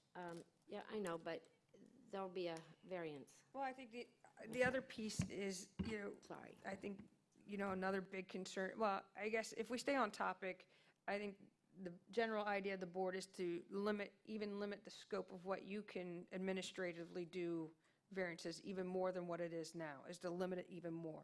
If I I would see say the head limiting shake, it is the first thing, because it's not and limited. really bring this Right. back in so that these variances get out in front of the public and the public gets an opinion on Understanding. this, and really limit the scope as to what you can sign off on. Because, I mean, people have the knowledge, people have knowledge that you might not have because somebody's property description, the swell or the setback or the drainage that is on the plotted property description is left off. And I've seen on Ostigo, it changed from 5 to 10 to 7. Going down the road, whoever did the title insurance, maybe it was a typo, but it changes everything. And that's, you know, realtors have a lot of that kind of information that they can bring forward that, based on past experience, you know, on this street, you really can't get a pool because you can't get your setbacks because you have your swell. That's why there were no pools. Now there's pools. Sorry, go ahead. When we, and going back to what we're looking at, trying to stay on subject here, we're looking at all of this as far as what administratively you can do to basically take things away from us, these variances. First of all, I think that any variance, and I agree with most everybody here on the panel, any variance requires public input of some degree, whether it be in a format like this or written letters to the administrator. But the other thing that I find amusing is the fact that just earlier in this meeting, we had to grant a variance to a gentleman who wanted to put up a structure that was identical to the one that came down. To me, that would be a clause for the administrative site. We're not granting a variance to change anything different. It's a variance because the code was changed in the process between it was originally built and now when it's being repaired. He's not changing anything there. It's going to use the same footprint that was there for the last 15 years. But yet it came in front of us. To me, that would have been an example of what should have been an administrative type waiver, as opposed to coming to us. And I think there's yes, I think there's some room in there for that. It's just, again, the second part of that question is how much. If it was a 10-foot variance versus a 6-inch variance, right? We also deal with construction errors. You pour the slab, you put the walls up, we're supposed to get a survey of the foundation. We get it in and realize they're 4 inches off. Does that have to go through a 3-month process to get a variance? Those are I agree with you. I think not having any controls over what's granted is an issue. But coming up with a reasonable list of things that are, I would probably, in my opinion, put that in your list of things that are reasonable, but up to a certain point. So the screen enclosure is not a big deal unless it's really like a 10-foot encroaching and blocking a view shed of a neighbor of waterways or something like that. You know? Changing the footprint of something by X amount of square footage. I think that's a reasonable way of looking at it. If you're changing the footprint by a reasonable amount, dimension. I mean, one neighbor that had a problem because his cage, once it was taken down by Irma, was a 1/2 inch, and he had to stop everything. For a 1/2 inch? But we have to have some sort of control over what the differences would be. And I agree with that, but it's just a question of where do we set those limitations? If it's going to be the exact same footprint or within a certain reasonable amount of square footage or footage dimension, it could be an administrative type variance. But then you go back to a variance that we had to issue, or I don't remember, what we even issued, where Irma hurt the pool, hurt the cage, and he decided he wanted to put a hot tub in too. Well, now And you're now asking, he's really encroaching on, and this was one of Denora properties, which now he's really encroaching on his rear setback. But it wasn't percentage-wise that much, but where it was located was the because issue. of the difference of what he was trying to change, and what I'm saying is, like this morning, it was strictly the cage using the same footprint. Same footprint. And the same thing holds true with, let's say, for example, decking or stairs. If you're putting the exact same thing up that's been existing, maybe it's because it's termites or rot or something, you're trying to make it safer. Do we really need to go into a variance there when it could be something that, I mean, granted, if you're making the decking bigger, Slippery slope there, though, because some things are less objectionable than others. And if it's a structure that's an existing legal non-conforming use and is taken down, but it also was a structure that was maybe obnoxious to and blocked somebody's view and was and ugly. Do you permit that? and you're going back into, A cage you can see through. Structures you can't. it had been an existing structure, and who knows what has happened as far as now the person has changed hands and he wants to replace the stairs. The neighbor can't see through it. Well, the neighbors knew also, and it was there long before he was. So how do you handle things? I mean, Okay. if But it's also an now's existing the time to structure. correct that. That's the question. The new neighbors now have the opportunity to correct something that is blocking their view corridor or stuff by code. Because it was significantly damaged, you cannot put it back up. And you need a variance to put it back up. Now, that neighbor who, thought it was a big eyesore or was too much has the recourse to make it public that they don't like it. You're coming back into what was first stated was the fact that every variance deserves public input, whether it's administrative or not. The only thing we're deciding is, okay, what is administrative and which comes before this body? And really, it comes back to, okay, if it's something that's an original structure, you're still going to get the public's input. And they have the opportunity to basically convey their dismay about something. I also hate putting a number on it, and not saying anything, but if we say if he can have a variance on any, construction errors up to 1 foot, let's just see how many construction errors are at a foot now. Ooh, I get an extra foot times by length, I now have, it was a construction error. I mean, it is a very. That's a good example of, did the footprint get moved over by mistake, or did it get expanded, right? So those are some criteria that I think we have to look at. I mean, ultimately, what we're trying to do is limit the authority for things to be done without the public and without people knowing about it and having opportunity to speak.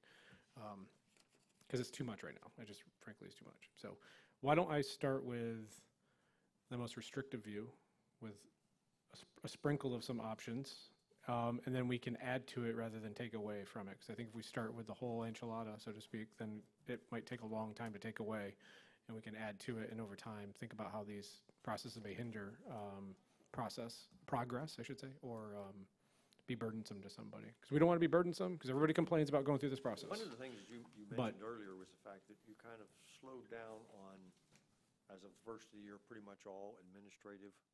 Since It's been over a year since an Over- administrative over a variance year? has been issued. Is that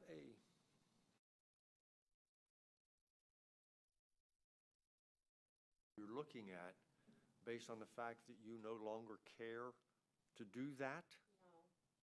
I would say there's discomfort with the broadness and lack of restrictions, and so the judgment of whether something meets it or not is not, there's no definition of what should be put into the judgment of approval.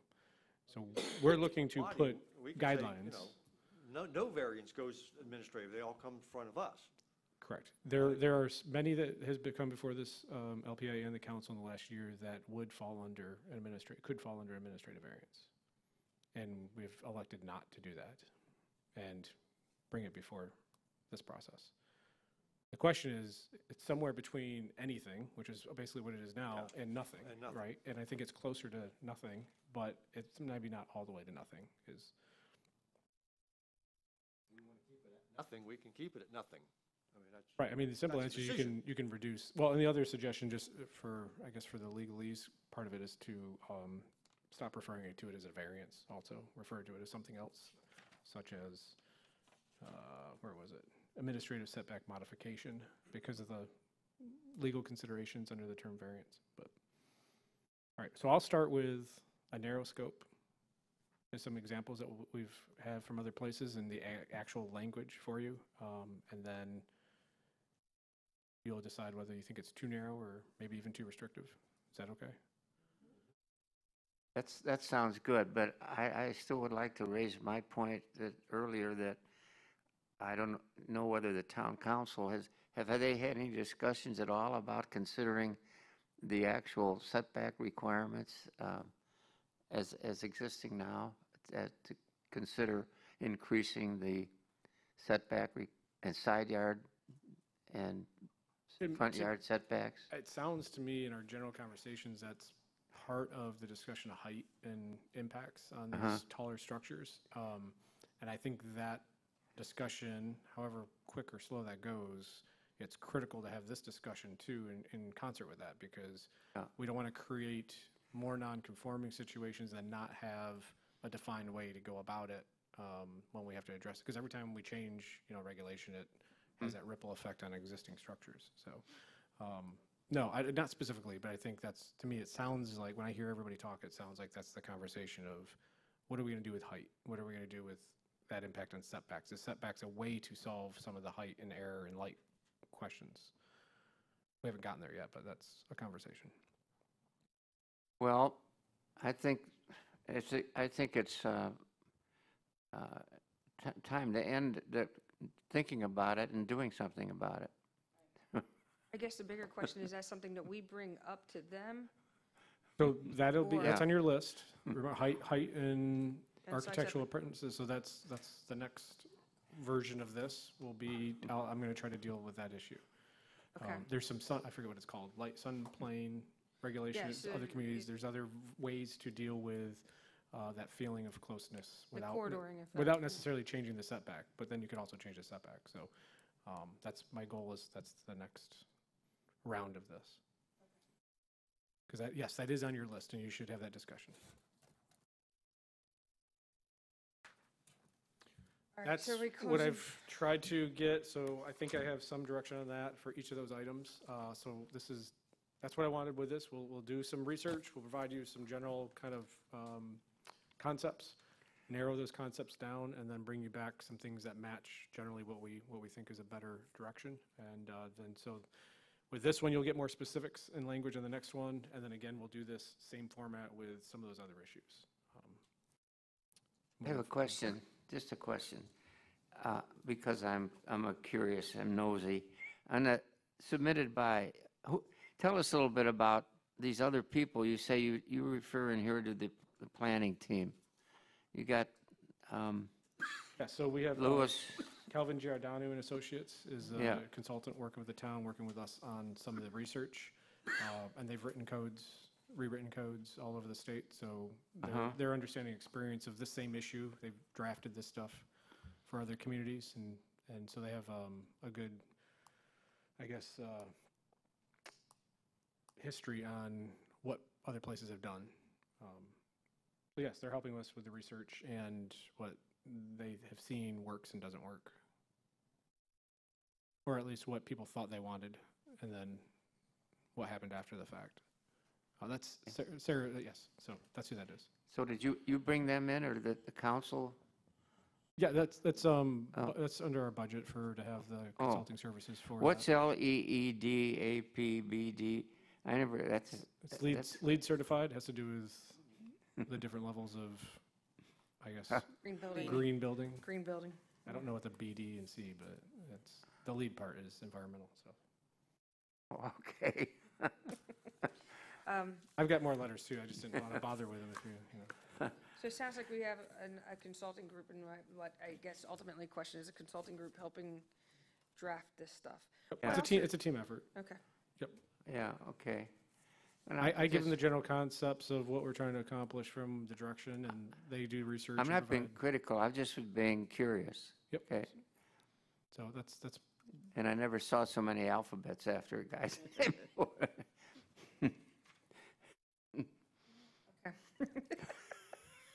It's getting to be that time. All right. we do have one more important issue to So deal let's with. open the public hearing back up, and we will adjourn as the LPA and convene as the HPB. I have a motion? So moved. Second. All right, aye. All in favor? Aye. We're now the HPB.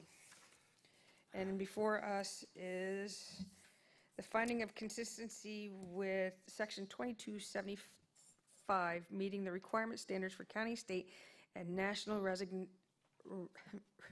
registration for the Red Shutter Building, which was 3360 Estero, 33 Estero Boulevard. Little background You probably are better at the background, so. for our new members. This is the cottage at the end of, what was it? Connecticut? Was that in Connecticut or Well, Madison? Was it in Yeah, Madison? it's pretty close to Madison, yeah. Was moved by Mr. Orlandini off island with the idea that it would move back to the Mound House. No, To, to back by the beach school where the. back behind Beach School, okay. Other historical society. It's By the been a while. historic- This has been, what, almost a year in the works, if I I've remember heard right? Probably multiple years, yeah. Yes. And so now we are getting who's on, were you I at the am. meeting? I'm Yeah. going to let you Okay. explain why this is in front of us more. All right, sure will. And do want to mention on the record that the Historic Preservation Board met for their first official meeting last month, and we do have 2 openings on the board, so we would like to get those vacancies filled. The cottage from 3360 Estero, also currently being known as the Orlandini Cottage. Well, when we met last month, the paperwork seemed to be missing, and our greatest concern was that it would be found quickly, and apparently it has been, and it is in front of us now, because nothing can be done with the cottage until historic designation has been approved. So that is our task for this item. And if I may, I wasn't sure we had missed the meeting to give more detailed information, so we put it on this agenda. I mean, if you want to, as a preservation board, send it back to the committee for review, you could do that, or you can make a recommendation moving forward today. It's up to you how you want to do it. So we can give it its designation today if, You can make a recommendation to town council for designation, yes. because this is pretty compelling evidence here in this packet for it to have it. Generally speaking, we would, my understanding of the process is you would try to take it up as a committee first, and then as a review to you as the board, or preservation board, and then to the LPA. But it sounds like they've already reviewed it, and we're just missing the details. So that's up to you, but, That's absolutely true. okay. So you've reviewed this, bring it forth to the HPB for our vote for designation for CH1, I think it is, designation.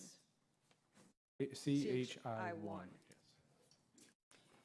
Certainly the age of it, 1919, is pretty You know, much. with public hearing, there's nobody here from the applicant.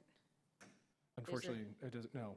And one thing I wanted to point out is there was an attachment of a concept plan in your packet, and that is not relevant to your designation. So the location of a site on the island is not what's part of your review, it's just the designation of the structure.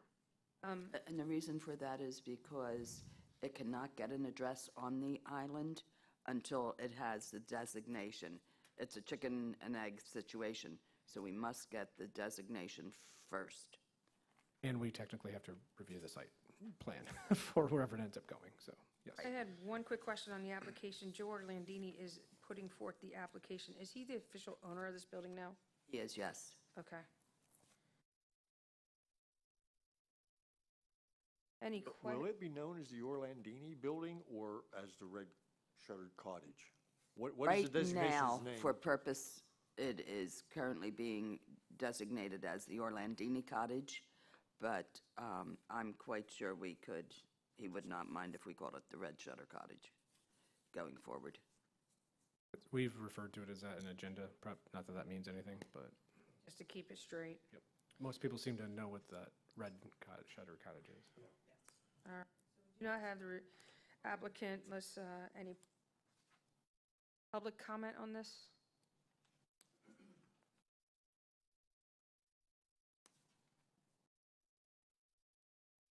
Leon Moyer. I think you're sitting as the Preservation Board, not the advisory committee that Scott is the chair of. Correct. Okay. On page 68 of your packet part, there's a beginning section of the criteria for archaeological criteria. I think it's partly developed by Lee County, perhaps in the past, but there's some good points there. And then later on, the rest of that page appears to be found on your packet page number 69, too. And the second column, these columns on my screen come up horizontally, so I have to turn the computer sideways. But it mentions that the building should have some connection to a historical person or event or something like that. And I think that's very important for you to talk about regarding this building. And then you can pass these things, you make these findings onto the council as a basis for your criteria that you establish it under. Has it been associated with an important event? Does it contain recoverable data? Or, wait a minute, or contributed to the broad patterns of Estero Island history, too. It's Yes. an extension of that. That's not, Okay, I'm actually on the other page. I don't, yeah, your pages are horizontal also, in columns like that. Yeah, archaeological criteria is where I'm under. Properties considered to have archaeological significance should either have been associated with an important event or persons, or contain recoverable data that is of sufficient significance that it would provide unique information on prehistoric or historic events. And then it goes down with those other points there. If you see where I'm reading, I'll let you go through that. I don't have to read it into the record, I don't think. But those are important things for you to talk about here, and that's why I wanted to mention that. Thank you. thank you. Comment I on don't that? believe this really has much archaeological as much as it has historical significance. There's a section before that that talks about architectural criteria. Yes. And it's, to his point, yes, I mean, if you want to make a finding, you could base it on architectural significance or, you know, whatever the terms that you were using, that would be sufficient. Well, But just you're correct, we're not designating a property, we're designating a building. building, and I'm looking at what is needed in the resolution and does or does not meet in order for the resolution to move forward, which is page 115. In your packet, if you use that litmus test, then yes, I believe that this is a historically significant building.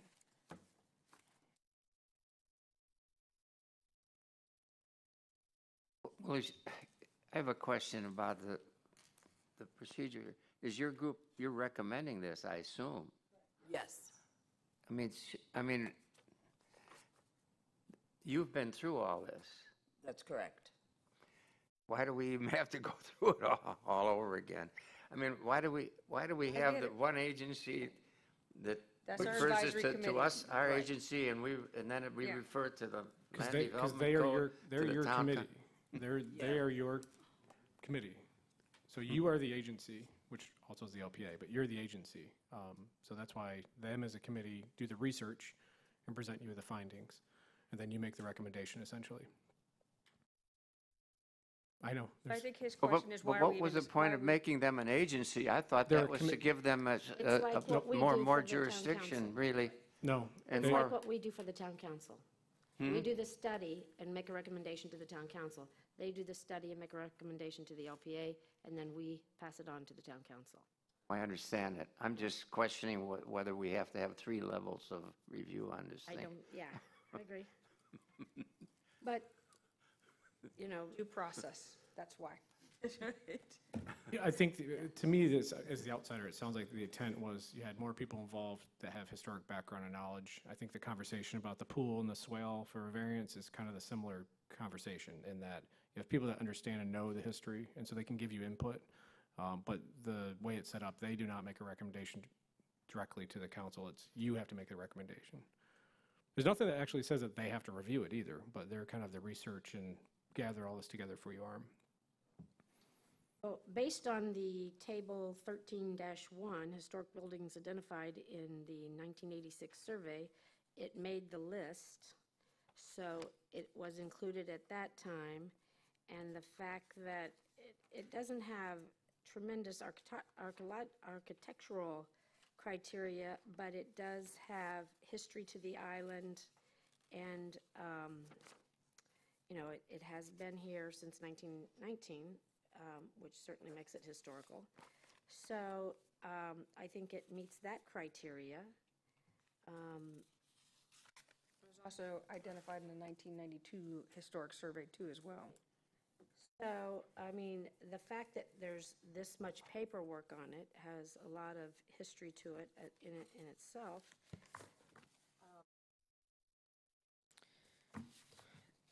Any other comments?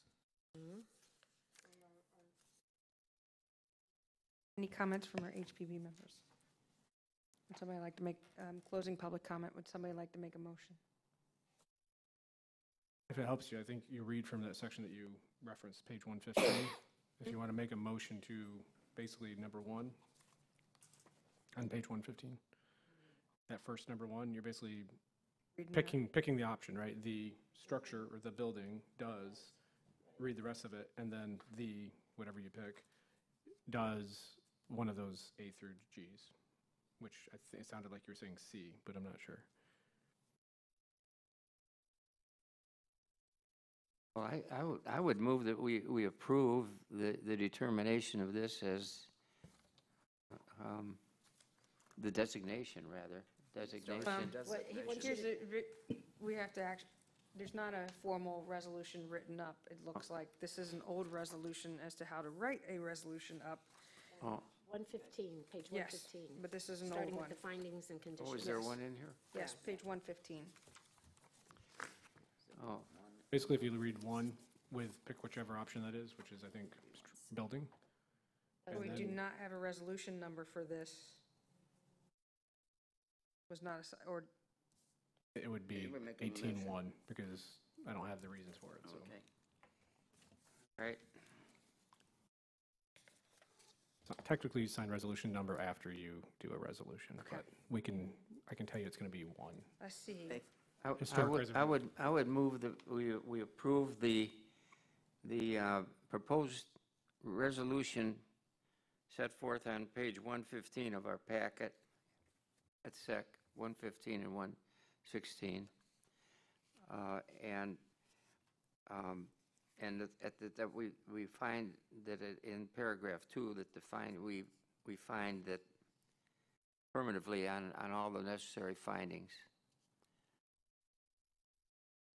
But no, in paragraph 2, the building site instructor is associated with events that are significant, like contributed to broad patterns, is not, so it would be is not there, is not associated with the lives of persons significant to our past, does embody distinctive characteristics of a type, period, or method of construction, does possess high artistic value, You only have to pick one. I don't have to pick one? Yep, so Oh, my there's three suggestion right is there if it your finding matches. of C, right? Finding of is- C. Okay. A yield, maybe. Okay, and then go to paragraph 3.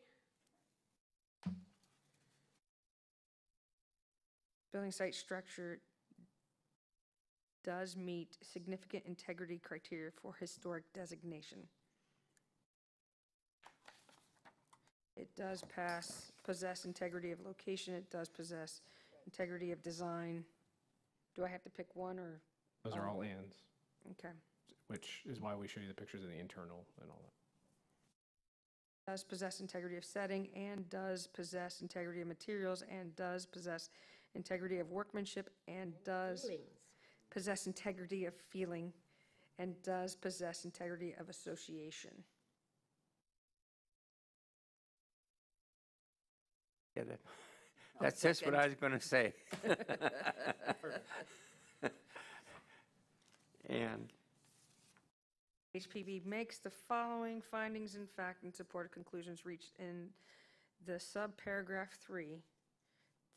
The petition has provided evidence of CH1 historic designation importance significant to comply with the town requirement in this regard. There you go. There we go. Anyone want to second it, the motion, our motion? I will second Yeah. the motion made by Dan and added to by Megan. All in favor? Aye. I, I was chair of this when we first wrote it. Gosh, that has to be years ago. I would recommend, though, that if we get another one of these, this is filled out for us. yeah, there's some people that haven't been on. So for, Around yes, for a for the while. record, it was, just got some of the material.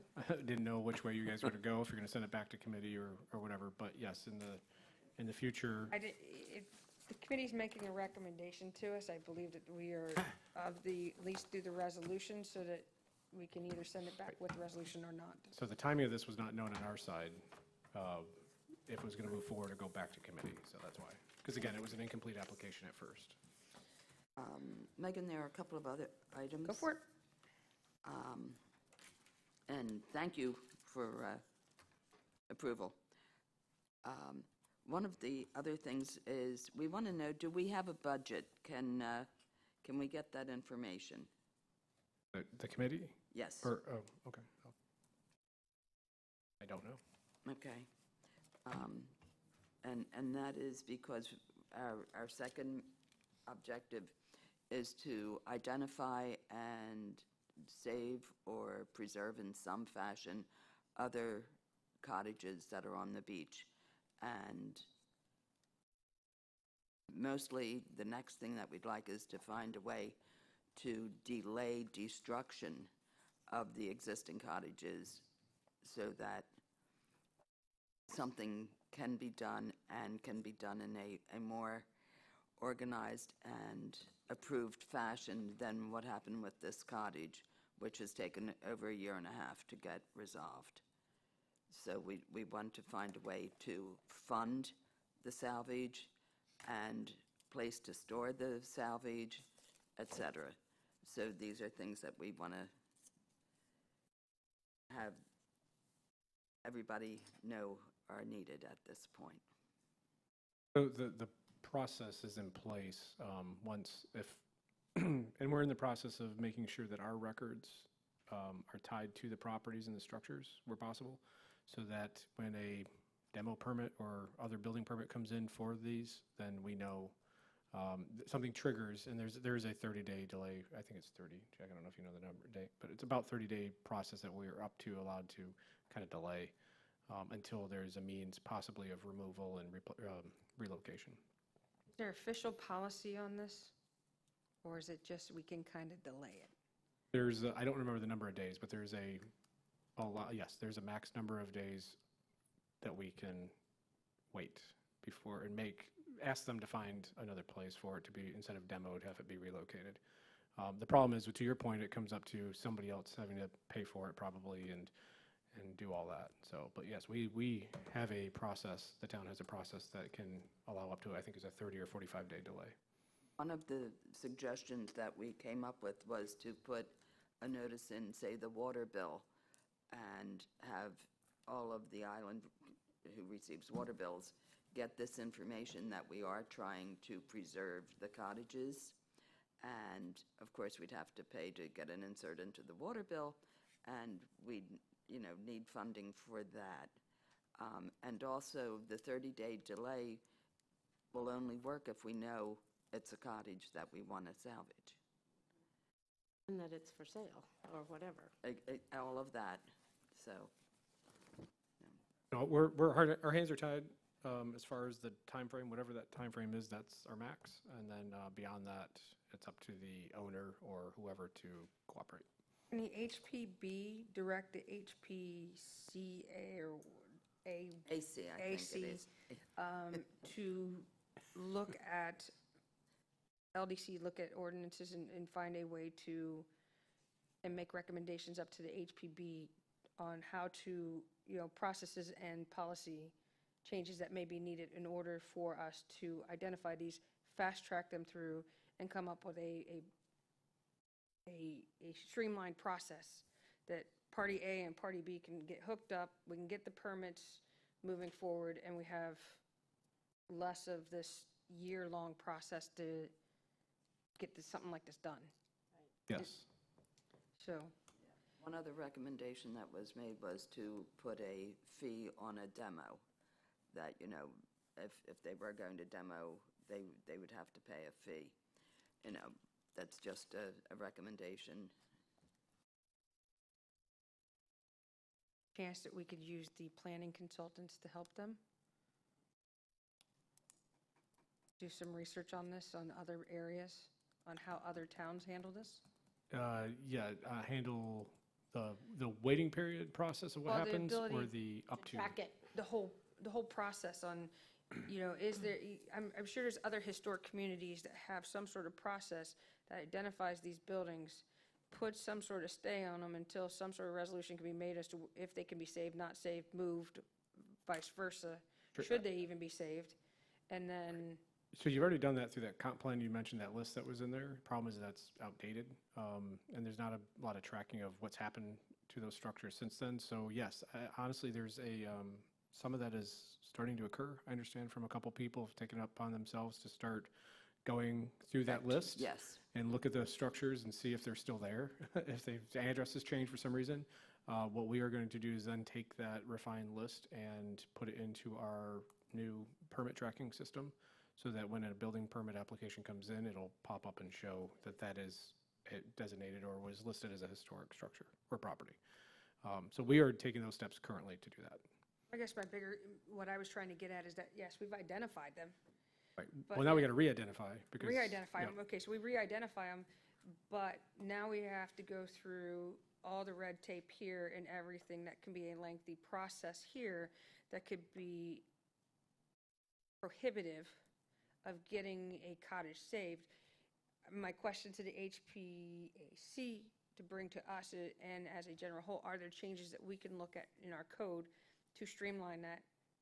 Yeah, Maybe yes. make it easy, and that's what I'm Yeah. directing. And I think part of that is also clarifying, because I haven't looked at the whole list, but I think part of that's clarifying what category those structures would qualify for. Getting that Of course. database finished, and then some of them are easier processes. We could work, then it's working with the property owners and the building owners, right? So some of them may not want the designation. So, yes, we want data, and anything you guys can provide us and we can tie to a property to help with our not do something we shouldn't do at first. That's the first thing we're going to do. And then I think, yes, to the committee's point is there's probably some other things we can look at to merge regulations with procedure. Jason, you seem to have so much more knowledge than we're aware that you have. I just got all this last week. Oh, okay. I was going to suggest, beg you to maybe sit on our next meeting, the committee's meeting, When is it? and share that information with us. Yeah, It's the yes. fourth Tuesday, but not this, Right, it's the third, right, this week? right, this month.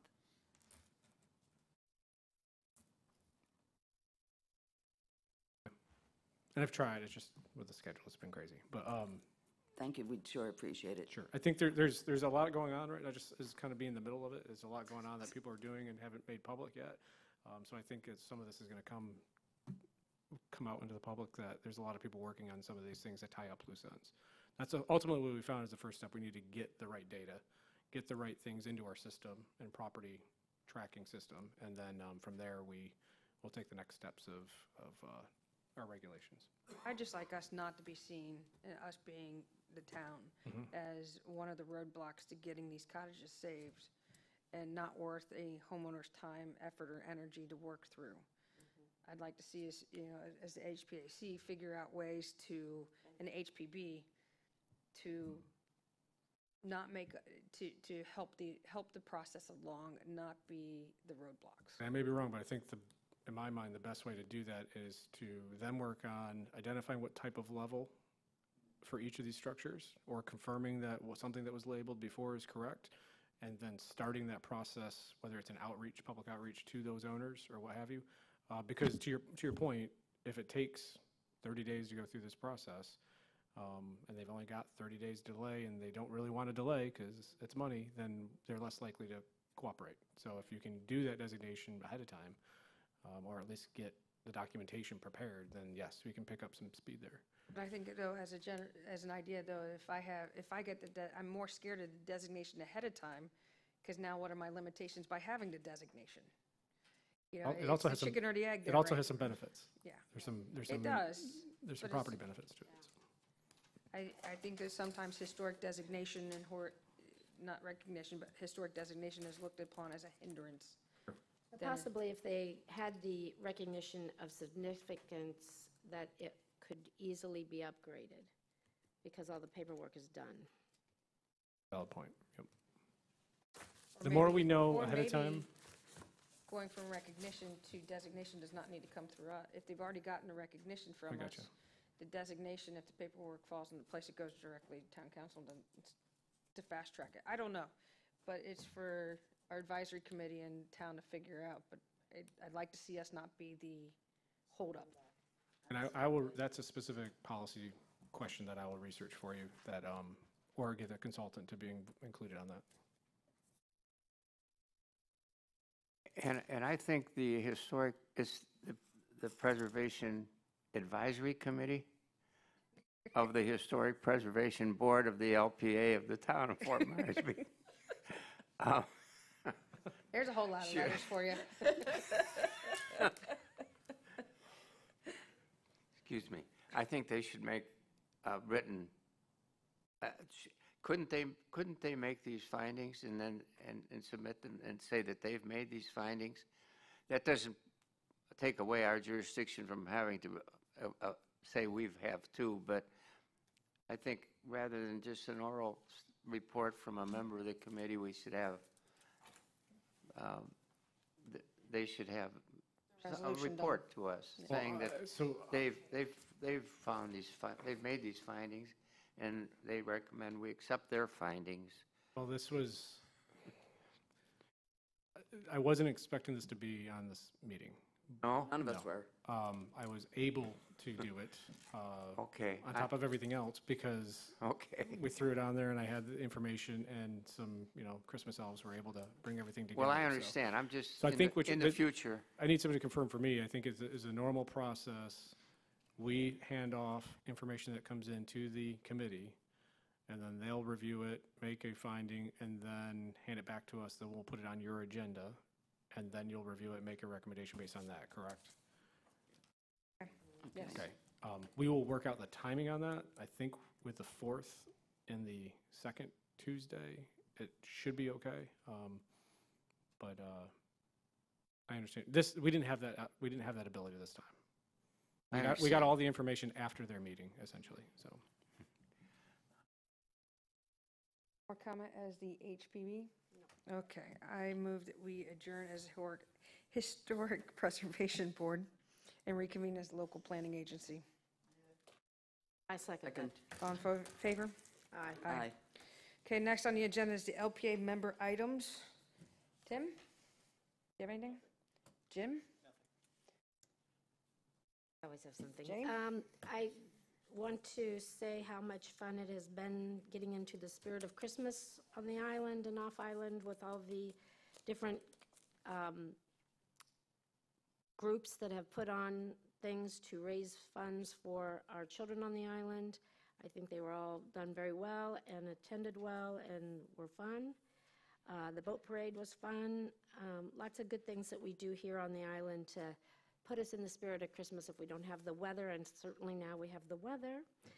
It's not going to snow, but I still don't like it. And I want to ask what the status is on our joint meeting with the town council and the LPA.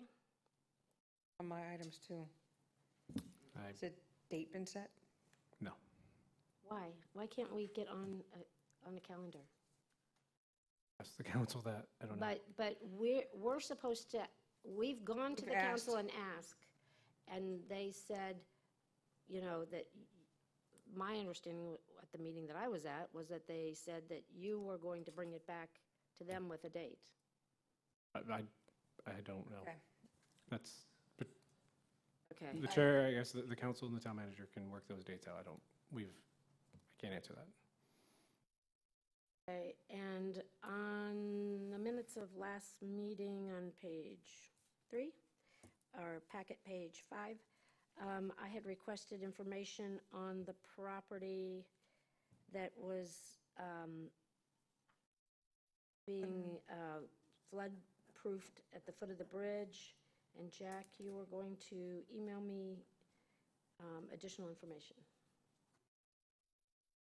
So the answer to that is they Get changed back the. to you on that, Jane? No, I recall an email that said that it was due to the change in the flood designation.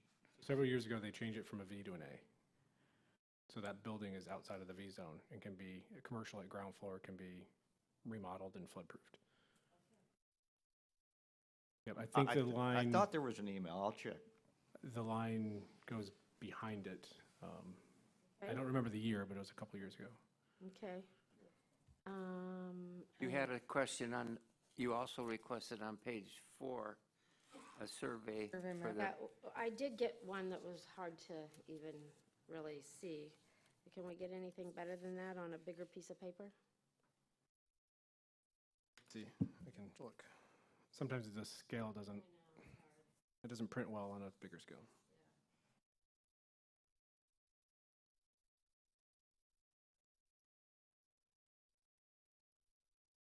Merry Christmas and enjoy family. no, I have nothing. I have one, which is a little bit of housekeeping for us. There's a December 17th town council meeting. Anybody want to volunteer? Coming Monday?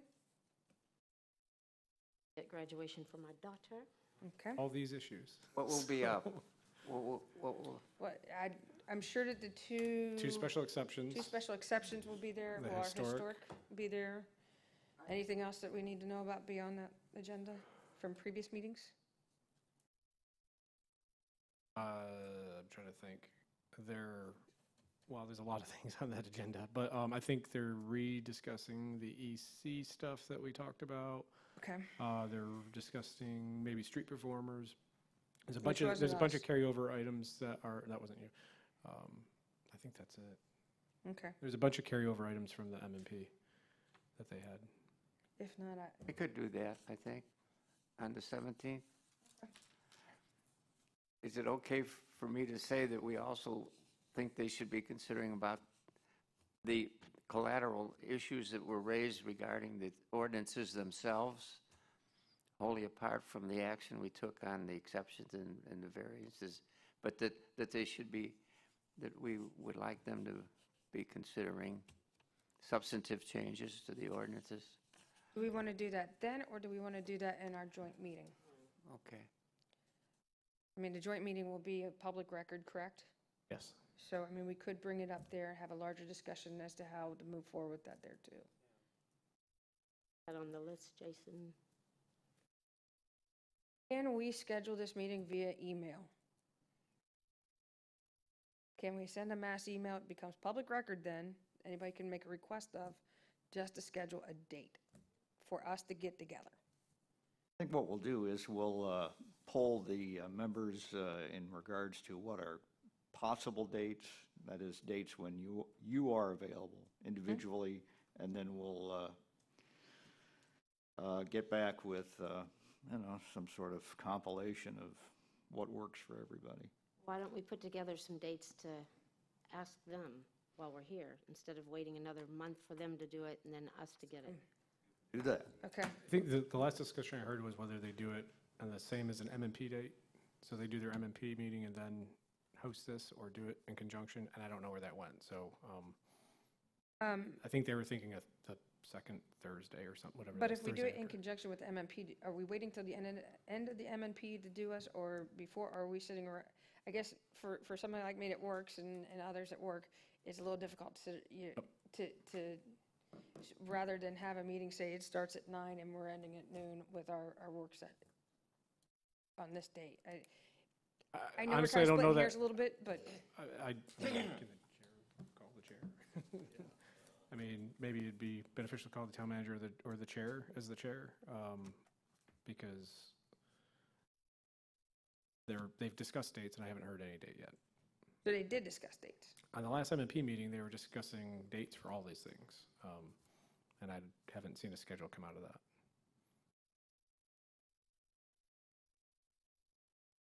I'm not, right now, I'm not I sure don't what have to do any- here. I really be, if dates have been discussed, then it'd be nice to know those dates, whether you convey them to us via email, and we can poll ourselves via email as to whether we're available those dates.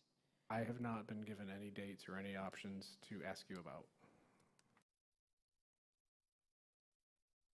Or do we go to them now and say, we want to meet the second week of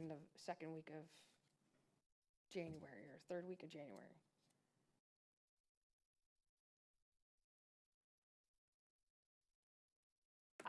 Quite honestly, I'm not I don't know. sure. I don't know what to tell you. Honestly, I'm out of that decision. So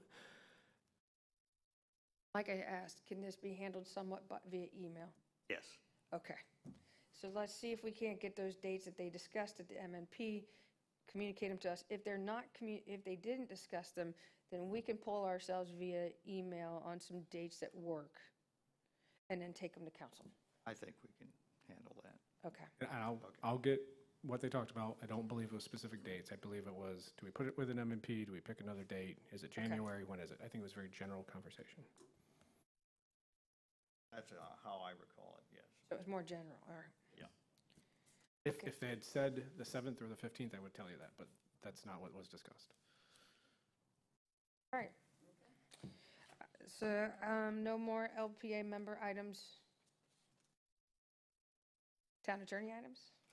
Just the one in regards to emails is that if you're going to share information with other members, try to resist the urge to reply, because then you get into government and sunshine issues. So if you're just putting stuff out there, FYI, no problem, but members who receive it should not get into email conversations. Right. Okay? Information purposes only. Exactly. Jason, you have anything? No. I'm tired. Are there any items for next month's agenda? From you? Okay. You guys want anything else? All right, next we'll open up the public comment. Leon? Excuse me.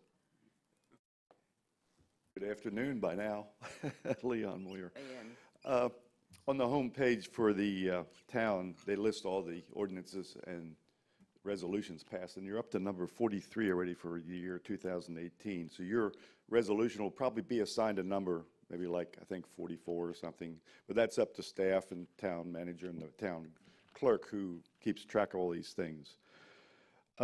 Somebody had mentioned the owner of that house, the historic house, being Mr. Orlandini. A newspaper story mentioned Mike Huffman's name as the owner. He's the original purchaser of the entire property. Okay, And that's I don't know. almost a year old. But I thought I saw his name also in an application for the historic designation here.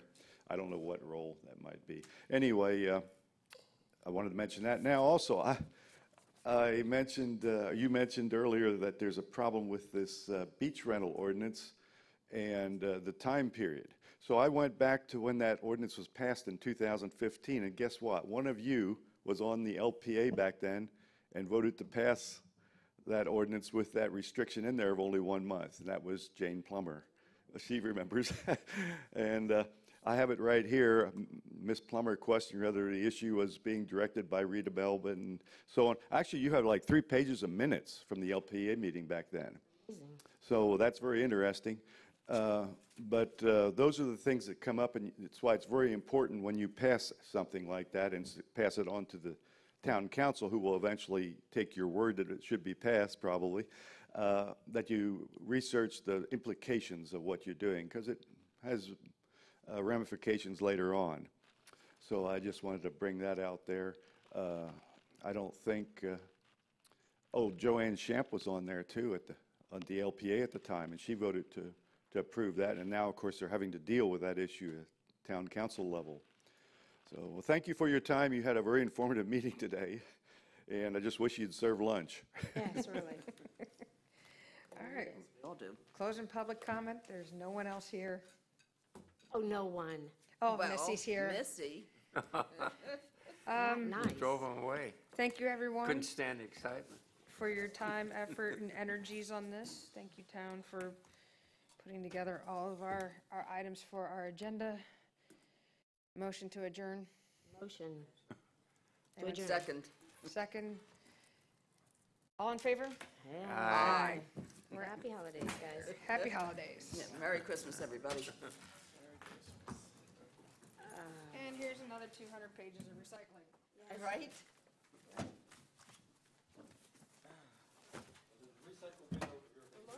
That's where it's at? Any update for you.